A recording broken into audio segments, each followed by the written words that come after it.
이 시간 하나님의 말씀을 찾아보겠습니다. 오늘 우리에게 주시는 하나님의 말씀은 사도행전 20장 7절에서 11절까지의 말씀입니다.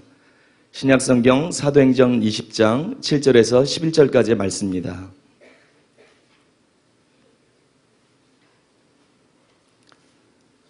찾으셨으면 한 구절씩 교독하고 11절은 같이 읽겠습니다. 제가 먼저 읽겠습니다.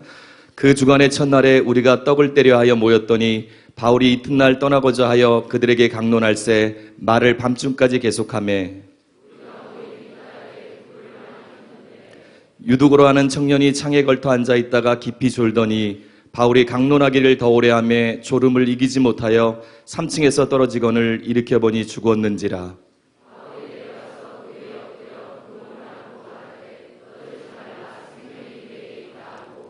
올라가 떡을 떼어 먹고 오랫동안 곧 날이 새기까지 이야기하고 떠나니라. 아멘. 이제 담임 목사님 나오셔서 주의를 올바로 지키자라는 제목으로 말씀 선포해 주시겠습니다.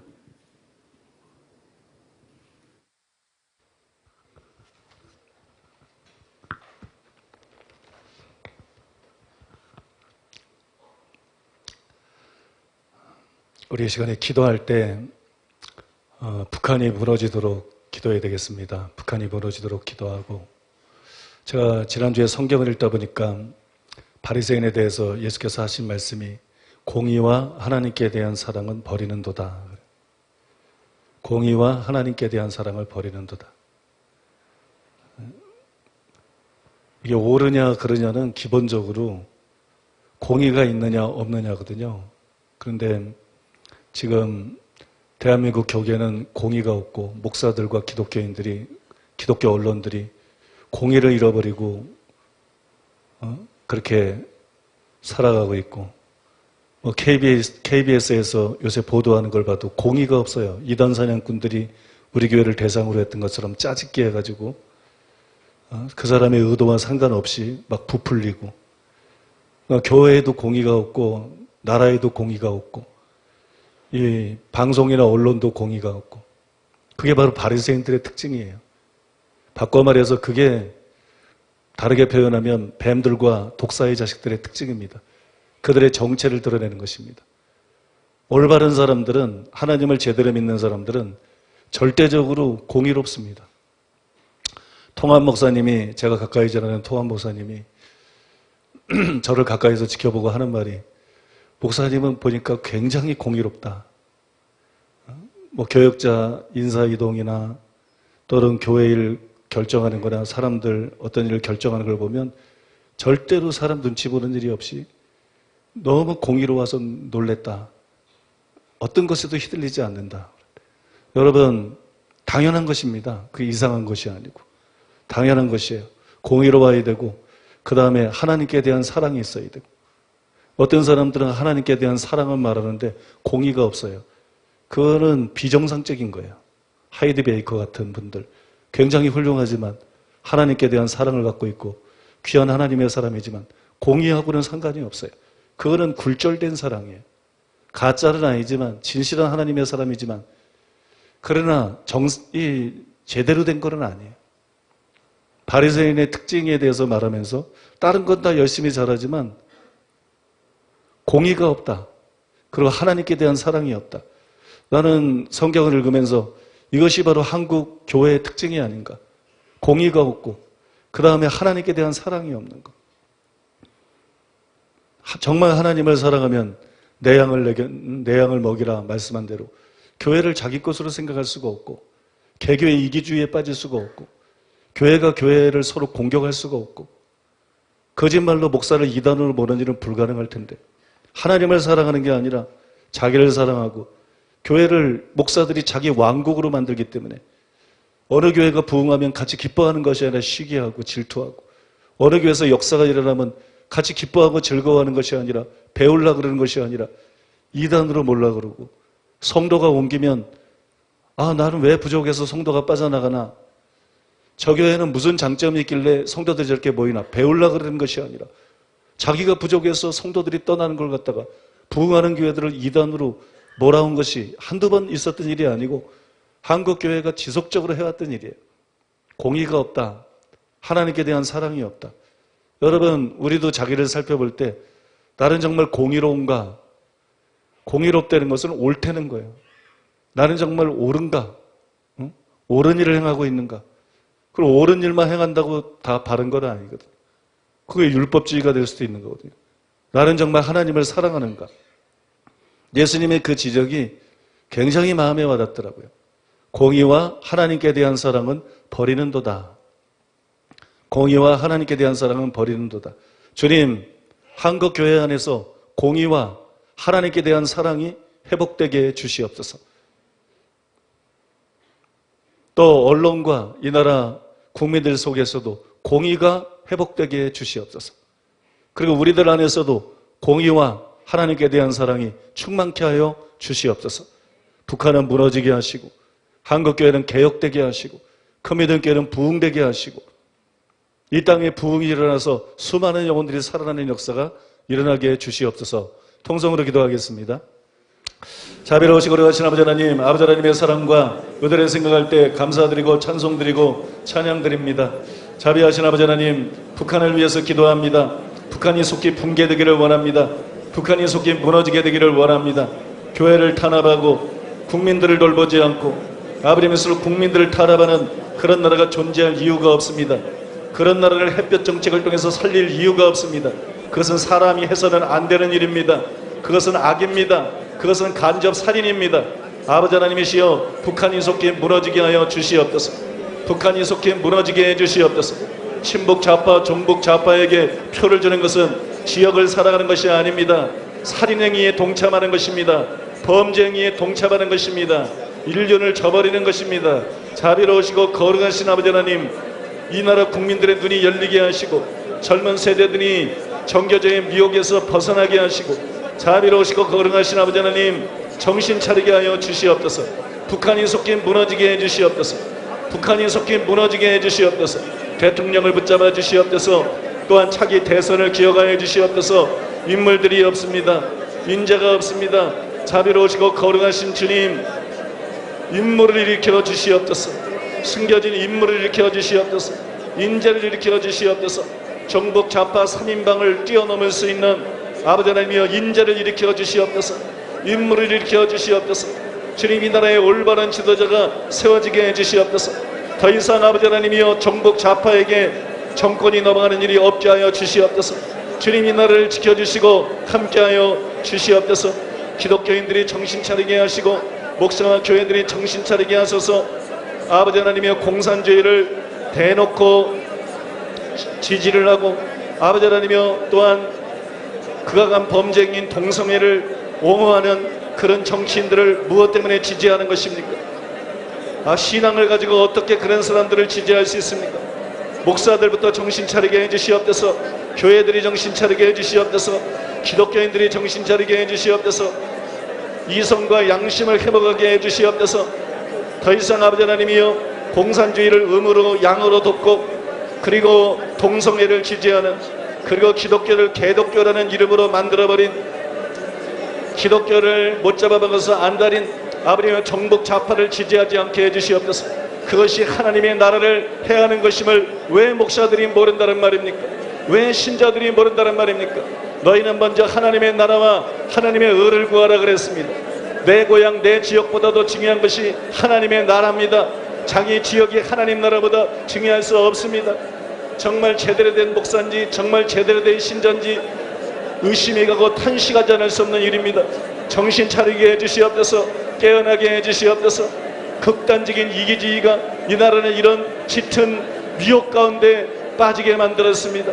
아버지 하나님이시여, 정치 지도자들도 언론도 배우들도 학자들도 또 아버지께서 젊은이들과 국민들이 너무나 미혹에 빠져 있습니다.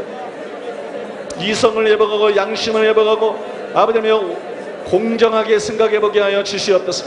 그리고 아버지께서 정복 좌파를 지지하지 않게 하시고 아버지며 이 나라의 정통성을 인정하는 아버지며 바른 민주적인 인사들, 짝퉁 민주주의가 아니고 민주주의 인사에 탈을 쓴 사람들이 아니고 진정한 아버지께서 민주주의 인사들을 아버지께서 지도자로 세우는 역사가 일어나게 만들어 주시옵소서. 자비로우신 아버지 하나님, 한국교회 공의가 무너졌습니다. 하나님을 사랑하는 것이 없어져 버렸습니다. 아버지 하나님이시여, 내 양이라고 말씀했는데 목사의 양이 되어버렸습니다. 내 집이라고 말했는데 목사의 왕국이 되어버렸습니다. 자비로우시고 거룩하신 아버지 하나님이여, 어떤 큰 교회의 목사는 교회 헌금을 가지고 털어서 자식의 사업체를 세워주고 말도 안 되는 범죄를 저지르고, 그리고도 여전히 아버지 명수로 영향력을 행사하고 있습니다. 한국교회가 정상이 아닙니다. 비정상입니다. 공의가 회복되게 하여 주시옵소서. 교회 안에서, 목사들 안에서, 신자들 안에서 공의가 회복되게 해 주시옵소서. 하나님을 사랑하는 것이 없습니다. 자기 중심입니다. 자기를 위해서 설교하고 자기를 위해서 목회합니다. 주님, 이기주의가 사라지게 해주시고 자기 중심주의가 사라지게 해주시고 정말로 주님을 사랑하는 마음이 회복되게 만들어 주시옵소서. 아버지, 우리는 얼마나 다릅니까? 우리도 부족합니다. 우리도 흠이 많습니다. 주님, 우리를 불쌍히 여겨 주시옵시고, 주님, 우리를 불쌍히 여겨 주시옵시고, 공의로운 우리들 되게 하여 주시옵시고, 하나님을 사랑하는 우리들 되게 해주시기를 간절히 바라옵고 기도하고 원하옵나이다. 공의로운 우리들 되게 해주시옵소서. 하나님을 사랑하는 우리들 되게 해주시옵소서. 하나님을 사랑하는 우리들 되게 해주시옵소서. 자비로우시고 거룩하신 주님, 바리새인들처럼 안식일을 지키고 바리새인들처럼 구제하고 기도하고 종교적인 의무만 열심히 다하는 사람이 아니라 정말 삶 속에서 공의로운 우리들 되게 하여 주시옵소서. 정말 아버지 하나님이여, 하나님을 사랑하는 우리들 되게 하여 주시옵소서. 공의로운 우리들 되게 하여 주시옵시고, 하나님을 사랑하는 우리들 될 수 있도록 주님 은혜 베풀어 주시고, 주님 역사해 주시고, 주님 함께하여 주시옵소서. 주님 은총을 베풀어 주시옵소서. 그래서 아버지 하나님이시여, 큰 믿음 교회가 크게 부흥하게 하시고 한국교회를 능히 개혁하고 이 땅에 부흥을 일으킬 수 있는 교회가 될 수 있게 해주시옵소서. 열방의 복음을 전파하고 수많은 영혼들을 구원할 수 있는, 열방의 곳곳에 부흥을 일으킬 수 있는 큰 믿음 교회 될 수 있도록 주님 도와주시고 주님 역사해 주시옵소서. 주님 우리를 사용해 주시옵소서. 예수님의 이름으로 기도하옵나이다. 아멘.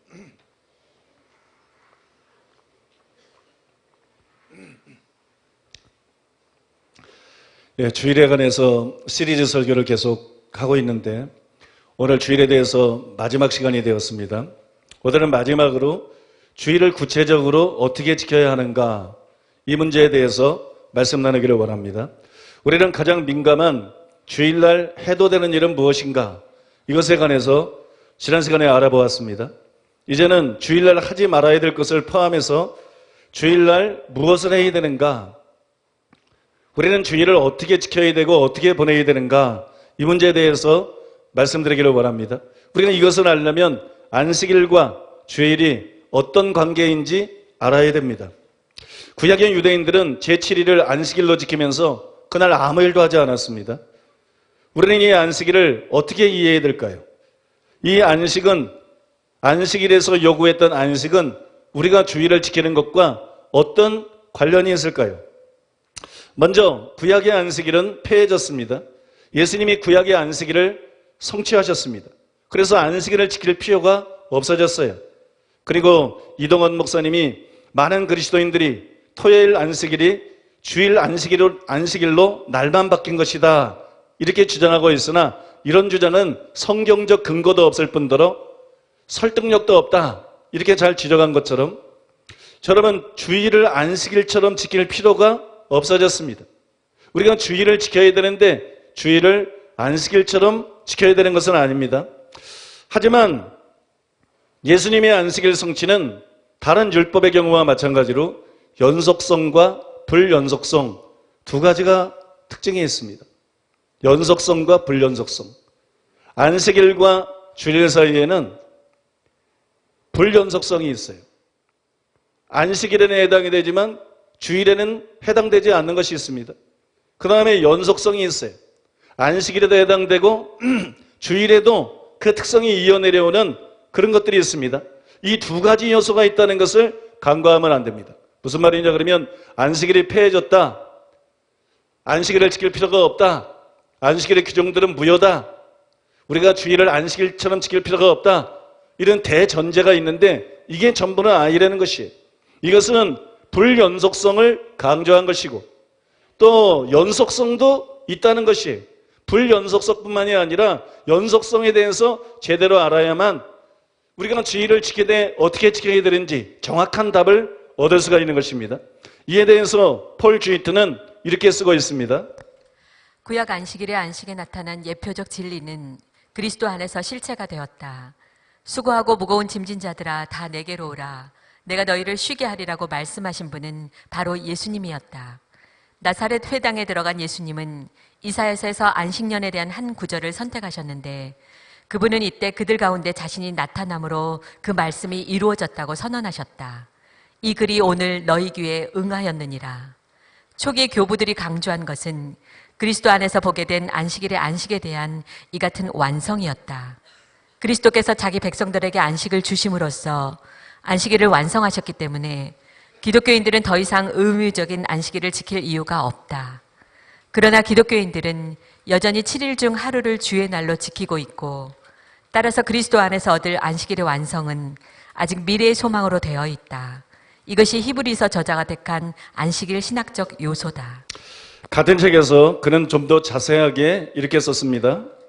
우리는 구약의 안식일에 지켰던 육체적 안식은 신자들을 죄의 멍에에서 해방시킨 그리스도 안에서 완성된 것으로 재해석된다고 본다. 그러나 이 완성은 원칙적인 것이지 최종적인 것이 아니기 때문에 유대교적 안식일의 육체적 안식과 주일의 안식 사이에는 비록 동일하지는 않지만 계속성이 존재하지 않으면 안 된다. 만일 청교도들이 한 것처럼 이 둘이 동일하다고 주장한다면 주일의 안식에 대한 정의는 성숙기보다 아동기에 더 알맞은 너무나 비실제적인 법규와 규칙을 따르는 방향으로 기울고 말 것이다.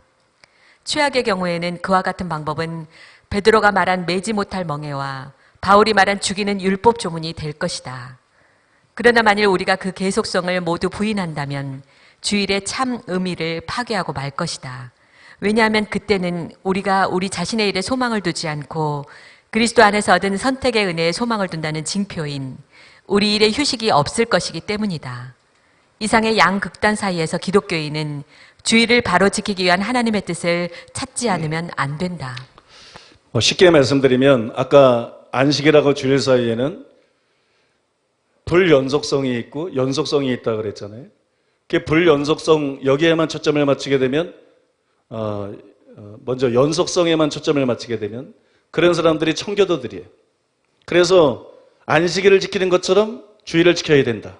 그러니까 바리새인들이 안식일 엄수지를 통해서 안식일을 축복이 아니라 멍해로 만들었던 것처럼 여러분 청교도들은 멍해로 만들어버렸어요. 그게 율법주의적이 될 위험성이 있다는 것입니다. 그러나 연속성만 강조하면 그런 함정에 빠지게 되고 그러나 불연속성만 강조하게 되면 안식일이 폐해졌다. 안식일의 규정도 지금은 지킬 필요가 없다. 이것만 강조하게 되면 어떻게 돼요? 그러면 주일이 무의미해져 버려요. 주일이라는 게 완전히 붕괴돼 버리는 거예요. 폐해졌으니까 뭐 모일 필요도 없고 뭐 아무거나 해도 되고 일해도 되고 뭐 예배도 뭐 드릴렘 드리고 말렘 말고 그러면 주일이 무너지는 거예요. 그럼 주일이 무너지면 기독교가 무너지는 것입니다. 믿음은 들음에서 나는 것인데 모여서 듣지를 않는데 어떻게 믿음이 유지되고 어떻게 믿음이 퍼져나갈 수가 있겠어요? 그래서 주일을 어떻게 지켜야 되느냐? 이것은 이 두 가지를 다 고려해야 된다는 것입니다. 안식일과 주일 사이에 불연속성뿐만이 아니라 연속성까지도 고려해야 된다. 그래야 주일을 무색하게 만들지 않고 주일을 어떻게 지켜야 되는지 바른 답을 얻을 수가 있다는 것입니다. 간단하게 말해서 안식일은 폐해졌지만 주일은 안식일과 전혀 무관한 것은 아니다. 그런 얘기예요. 주일은 안식일과 전혀 무관한 것은 아니다. 그래서 우리가 어느 쪽이든지 간에 극단으로 치우치지 말고 균형을 잘 잡아야 되는 것입니다. 이것은 안식에 관한 주일 신학뿐 아니라 일요일을 주의 날이라고 부른 것에도 잘 나타나 있습니다. 안식일은 예수님께서 이 땅에 오심으로써 폐해졌어요. 일하지 말라, 매매하지 말라, 무슨 오락을 하지 말라 이런 안식일의 금지 사항들도 당연히 안식일과 함께 폐해졌습니다. 우리와 무관합니다. 때문에 이동원 목사님은 제가 왜 이동원 목사님 인용을 몇 번 하냐 그러면 어떤 사람들은 이것이 우리만의 어떤 독특한 주장인 줄 알 수 있어요. 그것이 아니고 성경을 제대로 해석하면 당연히 나오는 결론들이에요. 지난주 여러분에게 들은 것이 새로울 수 있기 때문에 뭐 이단이라 그러더니 이단스럽게 자기들만의 특이한 주장을 하는가 보다, 그게 아니라는 것이에요. 그래서 제가 이런 분들의 글을 한 번씩 인용해 드리는 것입니다. 이동원 목사님은 그러면 우리가 어떻게 주의를 지켜야 합니까? 이렇게 질문한 다음에 분명한 사실은 구약시대의 안식일처럼 이날은 율법적 당위에 엉배여 지켜야 할 그러한 성격의 날이 아닙니다. 이날은 무엇을 하지 않아야 하는 날이라기보다는 차라리 무엇인가를 해야만 하는 날입니다. 이렇게 말했어요. 왜 이런 말을 했느냐? 안식일은 완성되었고 안식일은 폐해졌기 때문에. 믿습니까? 주의를 안식일처럼 지킬 필요는 없다는 것이에요. 이게 사실입니다. 그러나 그렇다고 해서 칼빈이 착각하는 것처럼 일주일 단위로 꼭 예배드릴 필요도 없고, 굉장히 칼빈은 극단으로 나갔어요. 일주일 단위로 모여서 예배드릴 필요도 없고 주일날 무슨 일이든 다 해도 된다. 이런 것은 옳지 않다는 것이에요. 그렇게 생각하는 것은 옳지 않을 뿐만이 아니라 위험한 것입니다. 영혼들에게 굉장히 위험한 것이에요. 왜냐하면 사도 요한의 표현대로 일요일은 평일과 다릅니다. 일요일은 주의 날입니다. 믿습니까? 일요일은 주의 날이에요. 요한계시록 1장 10절. 주의 날에 내가 성령에 감동되어 내 뒤에서 나는 나팔 소리 같은 큰 음성을 들으니. 여러분, 요한은 일요일을 주의 날이라고 불렀어요. 왜 주의 날이라고 불렀을까요? 존 스토트는 주의 날에 대해서 이렇게 쓰고 있습니다. 일요일은 하나님을 위해 따로 마련된 거룩한 날이다. 이 날은 주님의 날이요 우리의 날이 아니다. 따라서 우리의 방법이 아니라 주님의 방법대로, 우리 자신의 이기적 쾌락이 아니라 하나님을 예배하고 섬기기 위해 이 날을 사용해야 한다. 여러분, 주의 날이라는 것은 그날이 주님의 소유라는 거예요. 그날은 주님께 속한 날이라는 것입니다. 주의 날은 문자 그대로 주님을 위한 날이고 주님을 위해서 살아야 하는 날이라는 뜻입니다. 자기를 위해서 돈벌이를 하거나 공부하거나 영화 구경을 하거나 놀러 가거나 레저 활동을 위한 날이 아니라는 것이에요. 지난 시간에 전한 말씀하고 배치되는 것이 아닙니다. 그죠? 이거는 여러분 주일날 일반적으로 이런 일을 하는 걸 말하는 거예요. 지난주의 것은 안식일이 폐해졌기 때문에 주일을 안식일처럼 지킬 필요는 없기 때문에 어떤 특수한 상황에 해도 되는 일을 말한 것이고, 이것은 여러분 일반적으로 이런 일을 하면 안 된다는 것을 말한 것이기 때문에 지난주 가르침하고 전혀 모순되는 것이 아닙니다. 여러분, 주의 날은 문자 그대로 주님을 위한 날이에요. 그러면 주일을 구체적으로 어떻게 지켜야 될까요? 제가 어떻게 하는 것이 주일을 올바로 지키는 것일까요? 오늘 그 점에 관해서 자세하게 말씀을 드리겠습니다. 첫 번째로 따라해 보겠습니다. 주일날은 모여서 하나님께 예배를 드려야 한다. 히브리서 10장 25절. 모이기를 패하는 어떤 사람들의 습관과 같이 하지 말고. 이거는 주일을 가리키는 말씀이라고 그랬죠. 주일이라는 말이 없지만 모이기를 피하지 말라 그랬는데 초대교회 성도들은 주일날 모였기 때문에 이건 주일에 대한 말씀이에요. 주일에 해야 될 가장 대표적인 일이 뭐냐? 함께 모이는 것입니다. 주일은 집에 있으면 안 돼요. 주일은 모여야 돼요. 어디를 모여야 돼요? 당연히 교회로 와야 돼요. 교회 와서 뭐 해야 돼요? 윷놀이 하는 것이 아니고 여러분 교회에 와서 하나님을 예배해야 됩니다. 이것이 주일날 해야 될 가장 대표적인 일이에요. 주일날은 집에 있으면 안 되고 주일날은 교회로 와야 됩니다. 모여야 됩니다. 모여서 하나님을 예배해야 됩니다. A.B. 브루스는 주일 예배의 중요성에 대해서 이렇게 말했습니다. 인간에게 유익을 주기 위함이라는 기본 원리에 의해 제정된 안식일 준수법은 두 가지의 목적에 이바지하였다.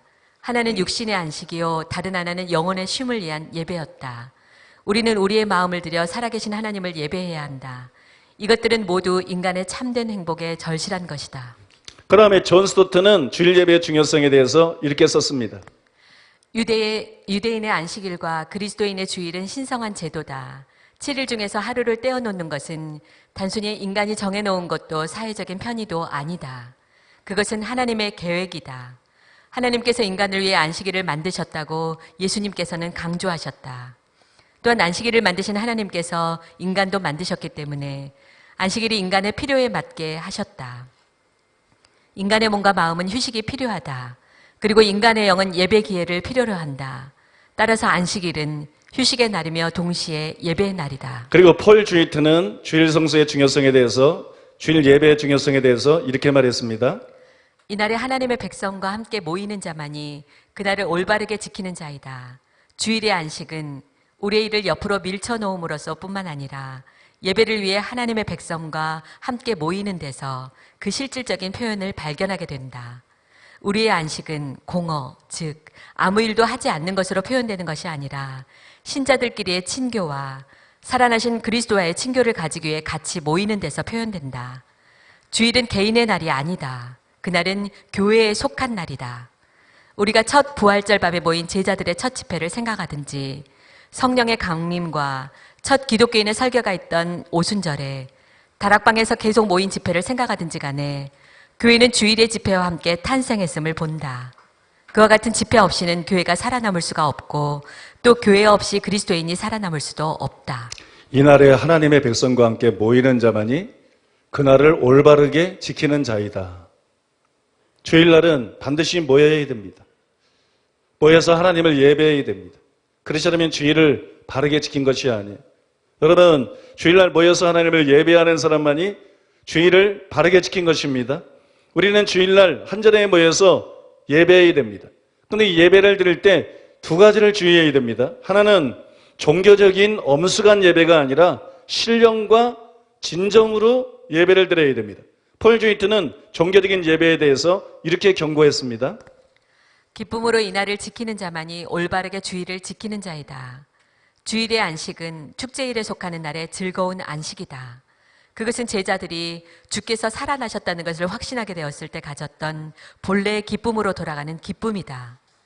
우리가 주일을 하나의 비참한 휴일로 바꾸는 법규와 규칙들을 주의하지 않으면 안 되는 이유가 바로 이 점에 있다.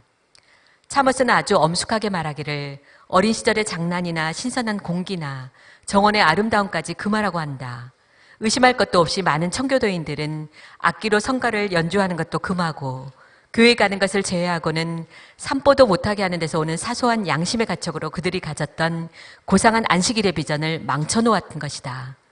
그렇게 함으로써 그들은 머콜리의 야유를 불러일으켰는데 그의 신랄한 비판은 자주 인용되어 왔다. 청교도들은 주일에 곰 놀리는 놀이를 반대하였는데 이는 곰에게 아픔을 주어서가 아니라 사람에게 쾌락을 준다는 이유에서였다.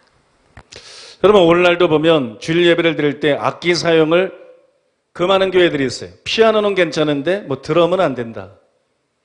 그럼 피아노가 언제 거룩해졌나요? 피아노는 뭐 예수님 피로 씻어서 제사함을 받고 드럼은 회개를 안 해가지고 아직 죄 가운데 있나요? 피아노도 악기고 드럼도 악기일 뿐이에요. 믿습니까? 근데 뭐 아무튼 주일날 악기 사용을 금하고 또 분위기가 지나치게 엄숙하고 무거운 분위기로 예배드리는 그런 교단이 있어요. 그런 교회들이 있습니다. 예배 분위기가 장례식 분위기하고 비슷한 교회들이 있어요. 예배는 생명이 넘치고 예배는 은혜가 넘치고 예배는 성령이 역사하고 예배는 여러분 영혼의 축제가 되어야 되는데 장례식 분위기에 예배를 드리면서 이걸 엄숙하고 경건하게 예배를 드리는 것이다. 이건 착각입니다. 이건 모순입니다. 그건 경건의 모양이지 경건이 아닙니다. 참된 경건이 아닙니다. 경건은 그런 모양이 아니고 경건은 생명이고 경건은 능력입니다. 믿습니까? 그래서 여러분, 우리는 이런 종교적인 예배가 아니라 생명과 경건의 능력이 넘치는 축제 같은 예배, 그런 예배를 하나님께 드려야 될 줄로 믿습니다. 또 하나는 예배에 참석을 했으면 집중해서 설교를 잘 들어야 됩니다. 주일은 영의 양식을 섭취하는 영적인 잔칫날이에요. 사도 요한은 주일에 밤머섬에서 미래에 대한 하나님의 말씀을 받았습니다. 초대교회 성도들은 밤늦도록 말씀을 받는 일에 열중했습니다. 이를 통해서 우리는 주일에 대한 값진 교훈들을 얻을 수가 있어요. 먼저 목회자들에게 필요한 교훈인데 바울이 밤이 맞도록 설교를 했어요. 밤이 맞도록 설교를 했습니다. 설교가 지나치게 짧은 것은 바른 것이 아니에요. 설교가 계속 짧아지고 있어요. 30분 설교가 유행하더니 요새는 20분 설교가 유행합니다. 20분이면 유치원 교육 시간도 그것보다 길어요. 초등학생 1시간 배우는 것도 그것보다 깁니다. 일주일에 한 번 모여서 하나님을 예배하고 하나님의 말씀을 듣는데 20분 설교를 한다. 30분 설교해야 한다. 그건 직무유기입니다. 그건 목회자들이 세속화된 것이, 그것은 여러분 일종의 타협입니다. 그것은 은혜가 떨어졌다는 증거예요. 사람들이 설교를 듣고 싶어 하지 않고 사람들이 설교를 견뎌내지 못한다는 것입니다. 왜냐하면 목사에게 은혜가 없기 때문에. 그래서 설교 시간을 줄여가면서 사람이 교회에 오도록 예배 드렸다는 마음의 위안도 없고, 그리고 간편하게 예배 드리고 가서 세상적으로 살다가 지옥 갈 수 있도록 여러분 길을 열어놓는 것이, 그것은 여러분 절대로 바른 것이 아닙니다. 다음으로 성도들에게 필요한 교훈인데, 예배에 참석을 했지만 설교 시간에 졸다가 3층 누에서 떨어져서 죽었던 유두거처럼 되지 말고 설교 말씀을 잘 들어야 됩니다. 물론 설교 시간에 존다고 다 죽는 건 아니에요. 여기 지하에서 떨어질 데가 없어요. 그러나 여러분 그 영이 죽습니다. 사람이 밥을 안 먹으면 건강을 잃어버리고 죽을 수밖에 없는 것처럼 설교는 영의 양식이기 때문에 설교의 길을 기울이지 않으면 그 영이 죽습니다.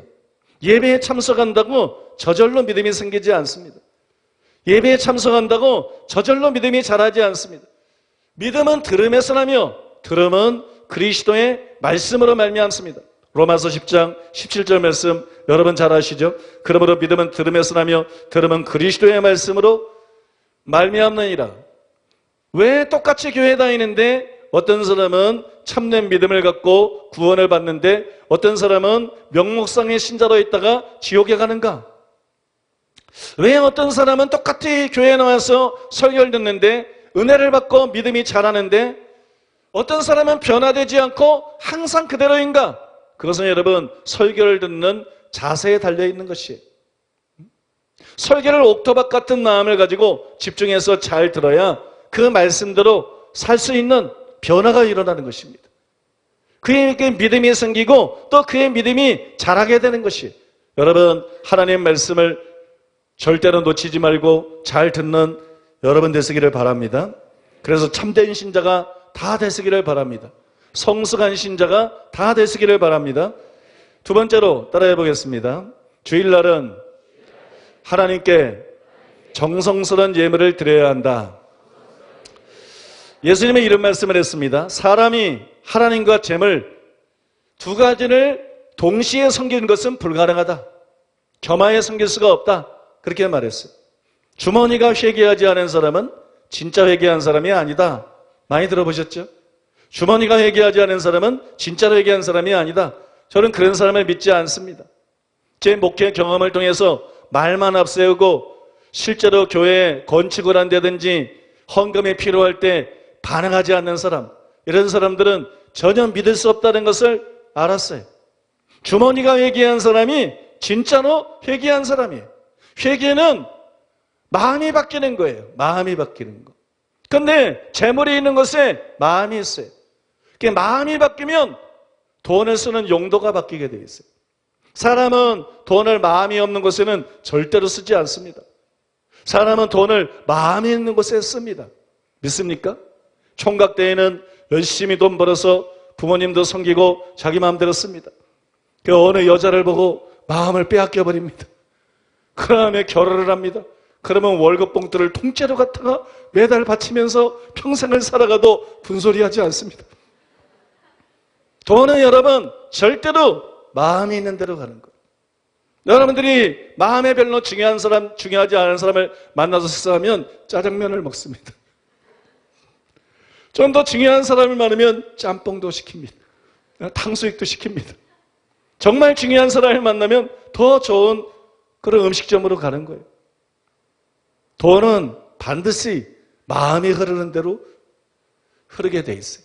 입으로 뭐라고 말하든 뭐라고 말을 하든지 간에 여러분 인색한 사람들은 회개한 사람이 아니에요. 인색한 사람들은 정말 하나님을 사랑하는 사람도 아니고 정말로 변화된 사람이 아닌 것입니다. 고린도전서 16장 1절로 2절. 성도를 위하는 연보에 관하여는 내가 갈라디아 교회들에게 명한 것 같이 너희도 그렇게 하라. 매주 첫날에 너희 각 사람이 수입에 따라 모아두어서 내가 갈 때 연보를 하지 않게 하라. 여러분 이 구절에 근거해서 이동원 목사님이 이런 말을 했습니다. 주일은 주님께 대한 우리의 감사를 헌금을 통해서 구체적으로 표현하는 날입니다. 초대교회 성도들은 이날 주께 연보를 드리는 거룩한 습관을 가지고 있었습니다. 여러분은 헌금 생활을 어떻게 하고 계십니까? 여러분이 헌금 생활을 잘하고 있는지 아닌지 이거를 분간할 수 있는 방법이 있어요. 그것이 방금 읽어드린 고린도전서 16장 1절과 2절 말씀에 그 기준들이 나와 있습니다. 유명한 신학자인 찰스 핫지는 이 구절에 대해서 이렇게 주의를 했습니다. 연보가 매 주일마다 시행되어야 한다. 각 사람이 모두 연보를 해야 했다. 그리고 연보는 연보자의 재산에 비례되어야 했다. 이 원칙들이 사도 바울이 갈라디아 교회들 사이에 확립했었고 고린도 교인들에게 채택하도록 권했던 세 가지 원리들이다. 연보가 매 주일마다 시행되어야 했다. 이게 첫 번째 원칙이에요. 매 주일마다 헌금해야 됐다. 또 각 사람이 모두 연보를 해야 됐다. 이게 두 번째 원칙이에요. 세 번째 원칙은 연보는 연보자의 재산에 비례되어야 했다. 이게 세 번째 원칙입니다. 여러분들이 헌금을 하는데 이 세 가지 원칙에 준해서 헌금 생활을 했다면 여러분은 바르게 헌금 생활을 한 것이에요. 근데 여러분들이 헌금을 드렸어요. 그런데 이 세 가지 원칙에 준하지 않고 그렇게 헌금 생활을 했다면 잘못한 것입니다. 이게 중요한 것이에요. 헌금을 드리는 원칙은 첫째로 오늘 성경 말씀에 보면 매주 첫날에 이렇게 나와 있어요. 매주 첫날에. 어떤 주에는 헌금을 드리고 어떤 주에는 헌금을 안 드리고 이게 아닙니다. 매주 첫날에 이 말씀에 나와 있는 것처럼 매주일 헌금해야 됩니다. 그 다음에 둘째로 각 사람이 그래서 각 사람이 한 사람도 예외 없이 헌금은 여러분 부자만 드리는 게 아니에요. 헌금은 가난한 사람도 드리는 것입니다. 헌금은 생활이 어려운 사람도 과부의 두 렙돈 기사가 나오는 것처럼 드리는 것입니다. 헌금은 모든 사람이 해야 되는 것이에요. 세 번째로 수입에 따라 그래서 수입에 따라 부자는 가난한 자보다 더 많은 헌금을 드려야 된다는 것이 상대적으로 더 많은 액수가 아니라 같은 비율로 헌금을 드려야 됩니다. 믿습니까? 같은 비율로 헌금을 드려야 돼요. 여러분 이 세 가지 기준을 통해서 자신을 한번 돌아보게 되시기를 바랍니다. 우리는 헌금 얘기를 거의 하지 않습니다. 근데 이거는 짧게라도 헌금을 가르치는 것이 강요해서 사람이 뭘 하지 않아요. 자기 속에 믿음이 들어가야 돼요. 이것이 하나님의 말씀이 우리에게 보여주는 헌금의 기준이에요. 매 주일마다 헌금해야 된다. 각 사람이 헌금해야 된다. 그 다음에 자기의 형편을 따라 부자는 더 많은 헌금을 해야 된다. 부자는 가난한 자보다 당연히 더 많은 헌금을 할 수 있어요. 그런 걸 말하는 것이 아니에요. 비율로 더 많은 헌금을 드려야 된다. 믿습니까? 단순히 액수가 더 많은 헌금이 아니라 부자는 소득이 많은 사람은 비율로 헌금을 드려야 된다. 이 세 가지 기준을 통해서 자신을 점검해 보시고 잘못된 부분은 오늘부터 여러분들께서 고치시기를 바랍니다. 세 번째로 따라해 보겠습니다. 주일날은 각자의 은사를 따라서 주의 일에 봉사해야 한다. 마태복음 12장 5절. 또 안식일에 제사장들이 성전 안에서 안식을 범하여도 죄가 없음을 너희가 율법에서 읽지 못하였느냐. 성경에 의하면 제사장들은 안식일에도 성전에서 일을 했습니다. 그런데 오늘날은 저와 여러분이 제사장이에요. 베드로전서 2장 5절. 너희도 산 돌같이 신령한 집으로 세워지고 예수 그리스도로 말미암아 하나님이 기쁘게 받으실 신령한 제사를 드릴 거룩한 제사장이 될지니라. 베드로전서 2장 9절. 그러나 너희는 택하신 족속이요 왕 같은 제사장들이요. 요한계시록 5장 10절. 그들로 우리 하나님 앞에서 나라와 제사장들을 삼으셨으니. 제사장들이 안식일이지만 성전에서 일을 했던 것처럼, 봉사를 했던 것처럼, 오늘날은 우리가 제사장이기 때문에 우리도 여러분 주일이지만 일해야 됩니다. 주일이지만 교회에서 일해야 됩니다. 주일이지만 교회에서 봉사해야 됩니다. 그리고 봉사할 때 세상에서 봉사할 때처럼 자기 재능이나 자기 힘으로 봉사하는 게 아니에요. 교회에서 하는 봉사는 성령의 은사로 봉사하는 것입니다. 하나님께서는 우리 각자가 봉사할 부분들을 정해 주셨어요. 그걸 은사를 주심으로써 알 수 있게 해주셨습니다. 우리는 성령의 은사를 사용해서 하나님께 봉사해야 됩니다. 베드로전서 4장 10절 각각 은사를 받은 대로 하나님의 여러 가지 은혜를 맡은 선한 청지기 같이 서로 봉사하라. 어떤 분은 이렇게 말할지 몰라요. 하지만 저에게는 특별한 은사가 없습니다. 이런 사람이 있을지 모르겠습니다. 여러분, 사람들이 그렇게 착각하는 것은 고린도전서 12장에 나오는 은사들만 기억하기 때문이에요. 성령의 은사는 그게 전부가 아니에요. 로마서 12장 6절로 8절 우리에게 주신 은혜대로 받은 은사가 각각 다르니 혹 예언이면 믿음의 분수대로, 혹 섬기는 일이면 섬기는 일로, 혹 가르치는 자면 가르치는 일로, 혹 위로하는 자면 위로하는 일로, 구제하는 자는 성실함으로, 다스리는 자는 부지런함으로, 긍휼을 베푸는 자는 즐거움으로 할 것이니라. 여러분, 이 말씀에 드러나 있는 것처럼 눈에 띄는 은사만 있는 것이 아니고 평범해 보이는 많은 은사들이 있습니다. 다양한 은사들이 있습니다. 섬기는 것도 은사예요. 위로하는 것도 은사고, 구제하는 것도 은사고, 긍휼을 베푸는 것도 은사입니다. 믿는 자는 모두 은사를 갖고 있어요. 각각 은사를 받은 대로 그랬잖아요. 믿는 자가 됐다는 것은, 신자가 되었다는 것은 그리스도의 몸의 한 지체가 된 것이에요. 기능이 없는 지체는 없어요. 다 기능을 가지고 있어요. 은사가 없는 그리스도인은 없습니다. 은사가 없다 그러면 그 사람은 그리스도인이 아니에요. 예수님의 몸의 지체가 아니기 때문에 은사가 없는 것이. 그래서 고린도전서 12장에 나오는 은사든지 로마서 12장에 나오는 은사든지 신자는 누구나 은사를 가지고 있습니다. 그 은사는 교회 안에서의 자기의 자리가 어딘지를 보여주는 거예요. 자기의 위치가 어딘지, 어느 위치에서 어떤 일을 통해서 하나님을 섬겨야 되는지를 보여주는 것입니다. 그래서 자기의 은사를 발견하고 그 은사를 통해서 하나님을 섬겨야 될 줄로 믿습니다. 불행한 사실은 오늘날은 교회가 다 보는 것이 돼버렸어요. 다 듣는 것이 돼버렸어요. 수많은 교회들이 그리스도의 몸이 아니에요. 그냥 그리스도의 눈이에요. 그냥 그리스도의 입, 아니면 그리스도의 귀예요. 성도들의 봉사가 획일화되어 버렸다는 것입니다. 그냥 여전도회장, 남저도회장, 무슨 찬양팀, 셀그룹 리더, 이게 봉사인 줄 알아요. 그런 일로 봉사해야 될 사람들도 있어요. 이게 교회가 종교화된 거예요. 교회는 그리스도의 몸이래야 되는데, 그러니까는 바꿔 말해서 교회는 성경을 가르치고 무슨 봉사하고 성가대하고 이게 교회가 아니에요. 교회는 방언도 하고 예언도 하고 병도 고치고 방언 통변도 하고 영분별도 하고 능력도 행하고, 또 교회라는 것은 섬기기도 하고 다스리기도 하고 긍휼을 베풀기도 하고 구제를 하기도 하고, 이게 교회예요. 예수님이 바로 그런 일을 하신 것입니다. 사복음서에 나오는 예수님 보세요. 강해 설교하고 제자 훈련하고 설교하고 딱 끝났나요? 성가대원에 만들어서? 아니에요. 성령의 다양한 은사들이, 모든 유형의 은사들이 예수님을 통해서 역사했잖아요. 그죠? 오늘날 교회는 비정상이에요. 큰 믿음 교회를 강해서 이단이라 그러는 교회들이 많은데 그 교회들이 비정상적인 교회들이에요. 그 교회들이 예언을 안 하면서 자기가 정통이라 그래요. 그게 어리석은 거예요. 교회는 예수님의 몸입니다.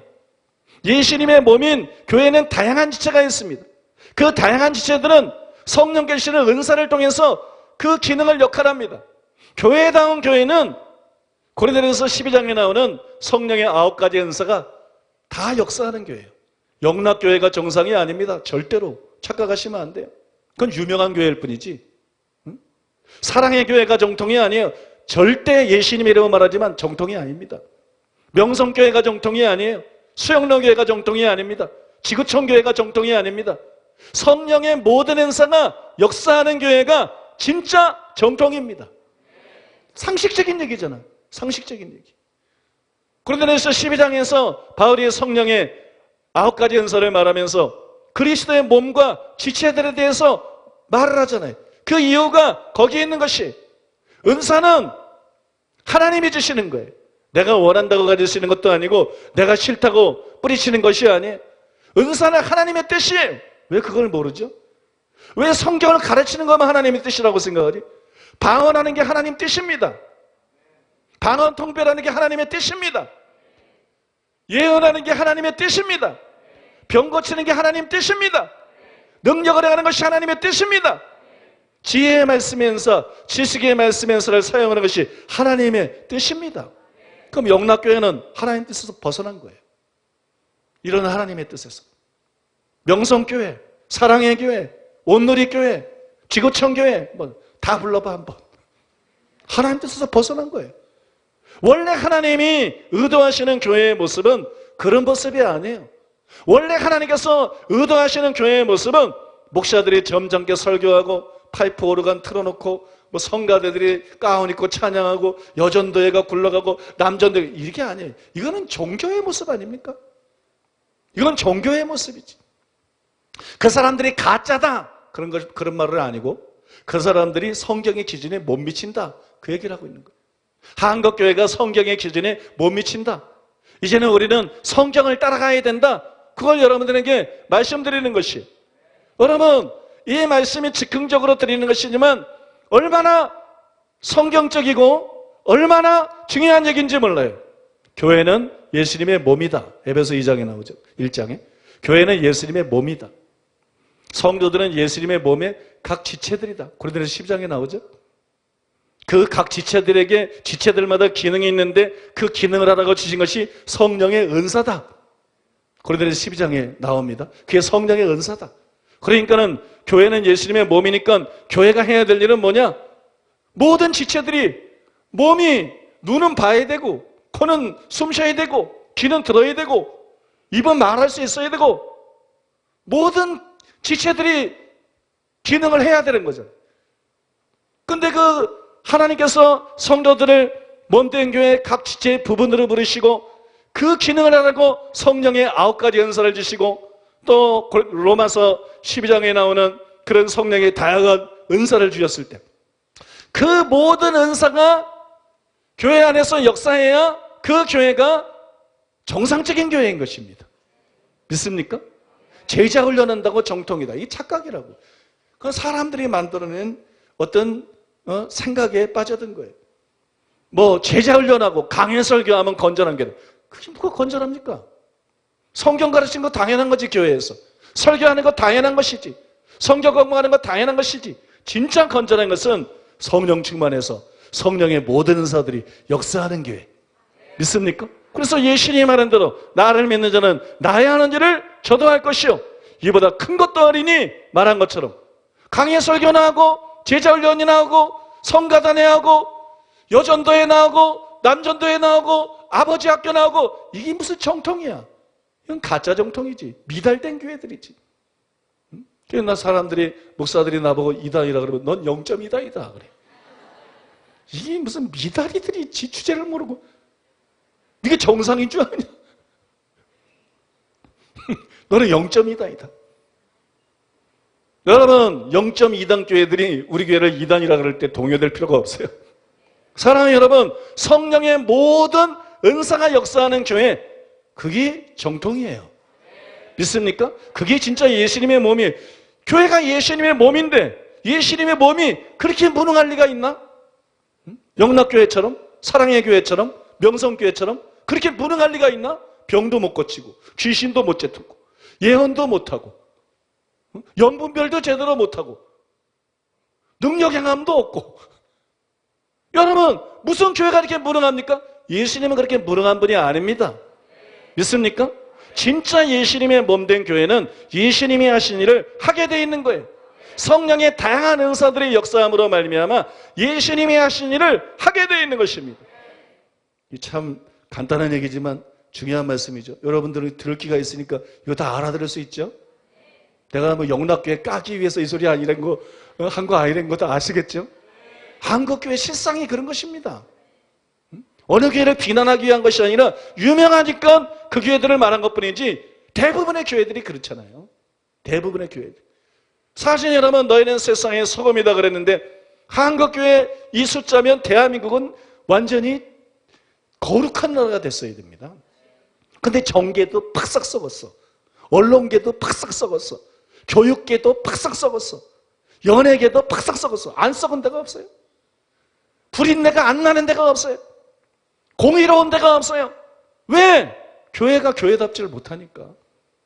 교회가 예수님의 몸으로서 제대로 작동을 했어야 되는데 종교가 돼가지고 암만 덩치가 크면 뭐하고 성도들이 말하면 뭐합니까?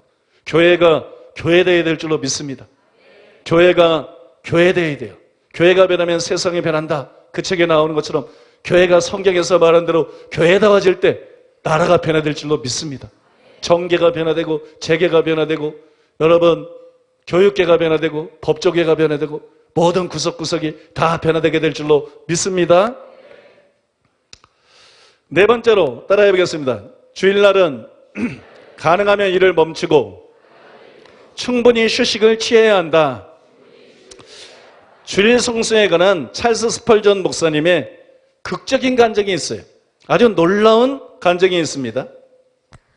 음악홀에서 놀랄만한 회심의 사례들이 많이 있었다. 그 중에 하나는 하도 특이한 것이어서 가끔 말한 바 있다. 내가 홀에서 설교하는 중 한 번은 의도적으로 무리 중에 한 사람을 가리키며 이렇게 말했다. 저기에 구두 만드는 사람이 앉아 있는데 그는 가게를 주일에도 엽니다. 지난 주일 아침에도 가게를 열어 그는 9펜스를 받았고 4펜스의 이익을 남겼습니다. 그의 영혼은 사탄에게 4펜스에 팔렸습니다. 도시의 한 선교사가 신방을 하는 중에 이 사람을 만났는데 나의 설교문을 읽고 있는 것을 보고 그에게 물었습니다. 스펄전 목사님을 아십니까? 그가 대답했다. 네, 나는 그분을 알 이유가 충분합니다. 나는 그분의 설교를 들으러 간 적이 있습니다. 그리고 그분의 설교를 듣고 하나님의 은혜로 예수 그리스도 안에서 새로운 피조물이 되었습니다. 어떻게 그렇게 되었는지 말씀해 드릴까요? 저는 음악홀에 갔습니다. 그리고 한가운데 자리에 앉았습니다. 스펄전 목사님은 마치 나를 아시는 듯 나를 바라보셨습니다. 그리고 설교 중에 나를 가리키시고 성도들에게 내가 구두 제작하는 사람이고 주일에 가게를 연다고 말씀하셨습니다. 사실 그랬습니다. 하지만 그 말에 신경 쓰지 않으려 했는데 그분은 내가 그 전주일에 9펜스를 받아서 거기에서 4펜스의 이익을 보았다고 말씀하셨습니다. 나는 정말로 그날 9펜스를 받았고 이익은 정확히 4펜스였습니다. 그분이 그것을 어떻게 아셨는지 나는 알 수가 없었습니다. 그래서 하나님이 그분을 통해서 말씀하셨다는 것을 깨달았습니다. 나는 다음 주일에 가게를 닫았습니다. 처음에는 그분이 저에 관해 더 많은 것을 사람들에게 말씀하실까 해서 설교를 들으러 다시 가기가 두려웠습니다. 그러나 나중에는 다시 갔습니다. 그리고 주님이 나를 만나주셨고 내 영혼을 구해주셨습니다. 우리는 안식일이 폐해졌고 더 이상 안식일의 규정들을 지킬 필요가 없다. 그걸 배웠죠. 그걸 배웠습니다. 그럼에도 불구하고 저는 여전히 이 간증이 유효하다고 생각합니다. 주일날 일하지 말아야 된다. 주일날 가게 문을 닫아야 된다. 이 간증이 여전히 유효하다고 생각합니다. 즉 비상시에 급한 용무와 주일날도 근무해야 하는 특수한 직업을 제외하고 우리는 모두 주일날 가게 문을 닫고 일을 하지 말아야 됩니다. 그럼 왜 그래야 되느냐? 이미 여러분들에게 수차 설명을 드렸습니다. 안식일의 안식에는 이미와 아직 두 가지 측면이 있다는 것이에요. 예수님을 통해서 이미 이루어진 게 있고 아직 이루어지지 않은 게 있어요. 왜 우리가 구약대로 안식일을 지킬 필요가 없습니까? 이미 안식일이 이루어졌기 때문에 예수님 안에서 성취됐기 때문에 구약의 규정들에 의해서 구약의 이스라엘 백성들이 안식일을 지켰던 것처럼 우리가 지킬 필요가 없는 거예요. 그러면 지킬 필요가 없는데 왜 그럼에도 불구하고 비상시에 일하는 것이나 아니면 주일날 일할 수밖에 없는 그런 특수한 직업을 가진 분들, 이런 분들 왜 가게 문을 닫고 일을 하지 말아야 된다고 말하느냐? 아직이 있기 때문에. 아직. 믿습니까? 아직 이루어지지 않은 것이 있어요. 예수님의 철임을 통해서 이미 이루어진 안식이 있고 성취된 안식이 있고 예수님의 재림 때까지는 아직 성취되지 않은 안식이 있어요. 믿는 우리에게는 안식이 남아있다. 우리에게 남아있는 안식이 있어요. 우리가 반드시 놓치지 말고 들어가야 되는 영원한 안식이 있습니다. 믿습니까? 그래서 여러분, 어떤 의미에서는 안식일의 규정들을 우리가 지켜야 되는 거예요. 이 두 가지 사이에서 균형을 잡아야 되는 거예요. 그래서 지난주에는 급한 용무들은 주일날이라도 해도 된다. 주일날 출근을 할 수밖에 없는 사람은 주일날 밤 9시에 신설하는 예배에 참석하면 된다. 왜? 이미 이루어진 부분이 있기 때문에. 믿습니까? 구약까지 지킬 필요가 없기 때문에. 그러나 오늘은 주일날은 가게 문을 닫아야 된다. 주일날은 일을 하지 않는 것이 좋다. 왜? 아직 이루어지지 않은 것이 있기 때문에. 믿습니까? 우리가 임의로 이랬다 저랬다 하는 것이 아니라 안식일에 안식에 관한 신학이 성경의 진리가 그렇기 때문에 우리가 이런 균형이 필요하다는 것입니다. 그리고 이런 조치가 필요하다는 것이에요. 이 임의와 아직 두 가지 측면에 대해서 양용희 교수님은 이렇게 말을 했습니다. 마태복음 11장 25절에서 12장 21절에 나타난 예수님의 안식일 성취는 그분의 성취의 다른 측면들과 마찬가지로 종말론적 긴장 요소를 갖는다. 안식일의 주이신 예수님은 종말론적 안식, 즉 구속을 제공하심으로써 안식일을 이미 성취하셨다. 그럼에도 불구하고 이 종말론적 안식은 세상 끝날 그 최종적 안식을 아직 내다보고 있는 것이다. 그렇다면 이러한 종말론적 긴장이 오늘날 한국교회에게 그리고 그와 유사한 상황에 처해 있는 다른 교회들에게 갖는 의미는 무엇인가? 그 실천적 차원에서 종말론적 안식의 미로적 요소는 그리스도인들도 비그리스도인들과 동일하게 아직 육체적 안식이 필요하다는 사실 가운데서 명백히 드러난다.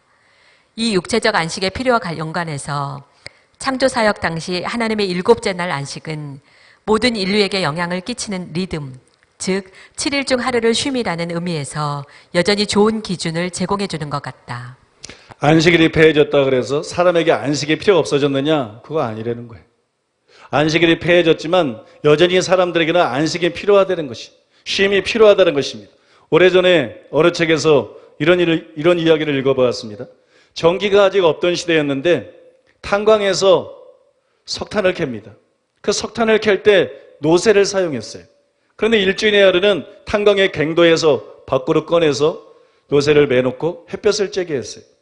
만약 그렇게 하지 않으면 탄광의 어둠 속에만 계속 있으면 노쇠의 눈이 멀어버립니다. 그래서 더 이상 일을 시킬 수가 없어요. 그렇다고 일주일에 2번씩 그렇게 하면 노쇠가 게을러졌다 그럽니다.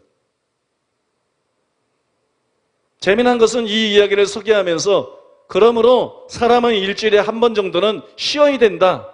그 얘기를 그 책의 저자가 하고 있습니다. 이 점에 대해서는 모든 의학자들도 동의합니다.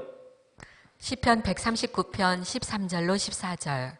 주께서 내 내장을 지으시며 나의 모태에서 나를 만드셨나이다. 내가 주께 감사함은 나를 지으심이 심히 기묘하심이라.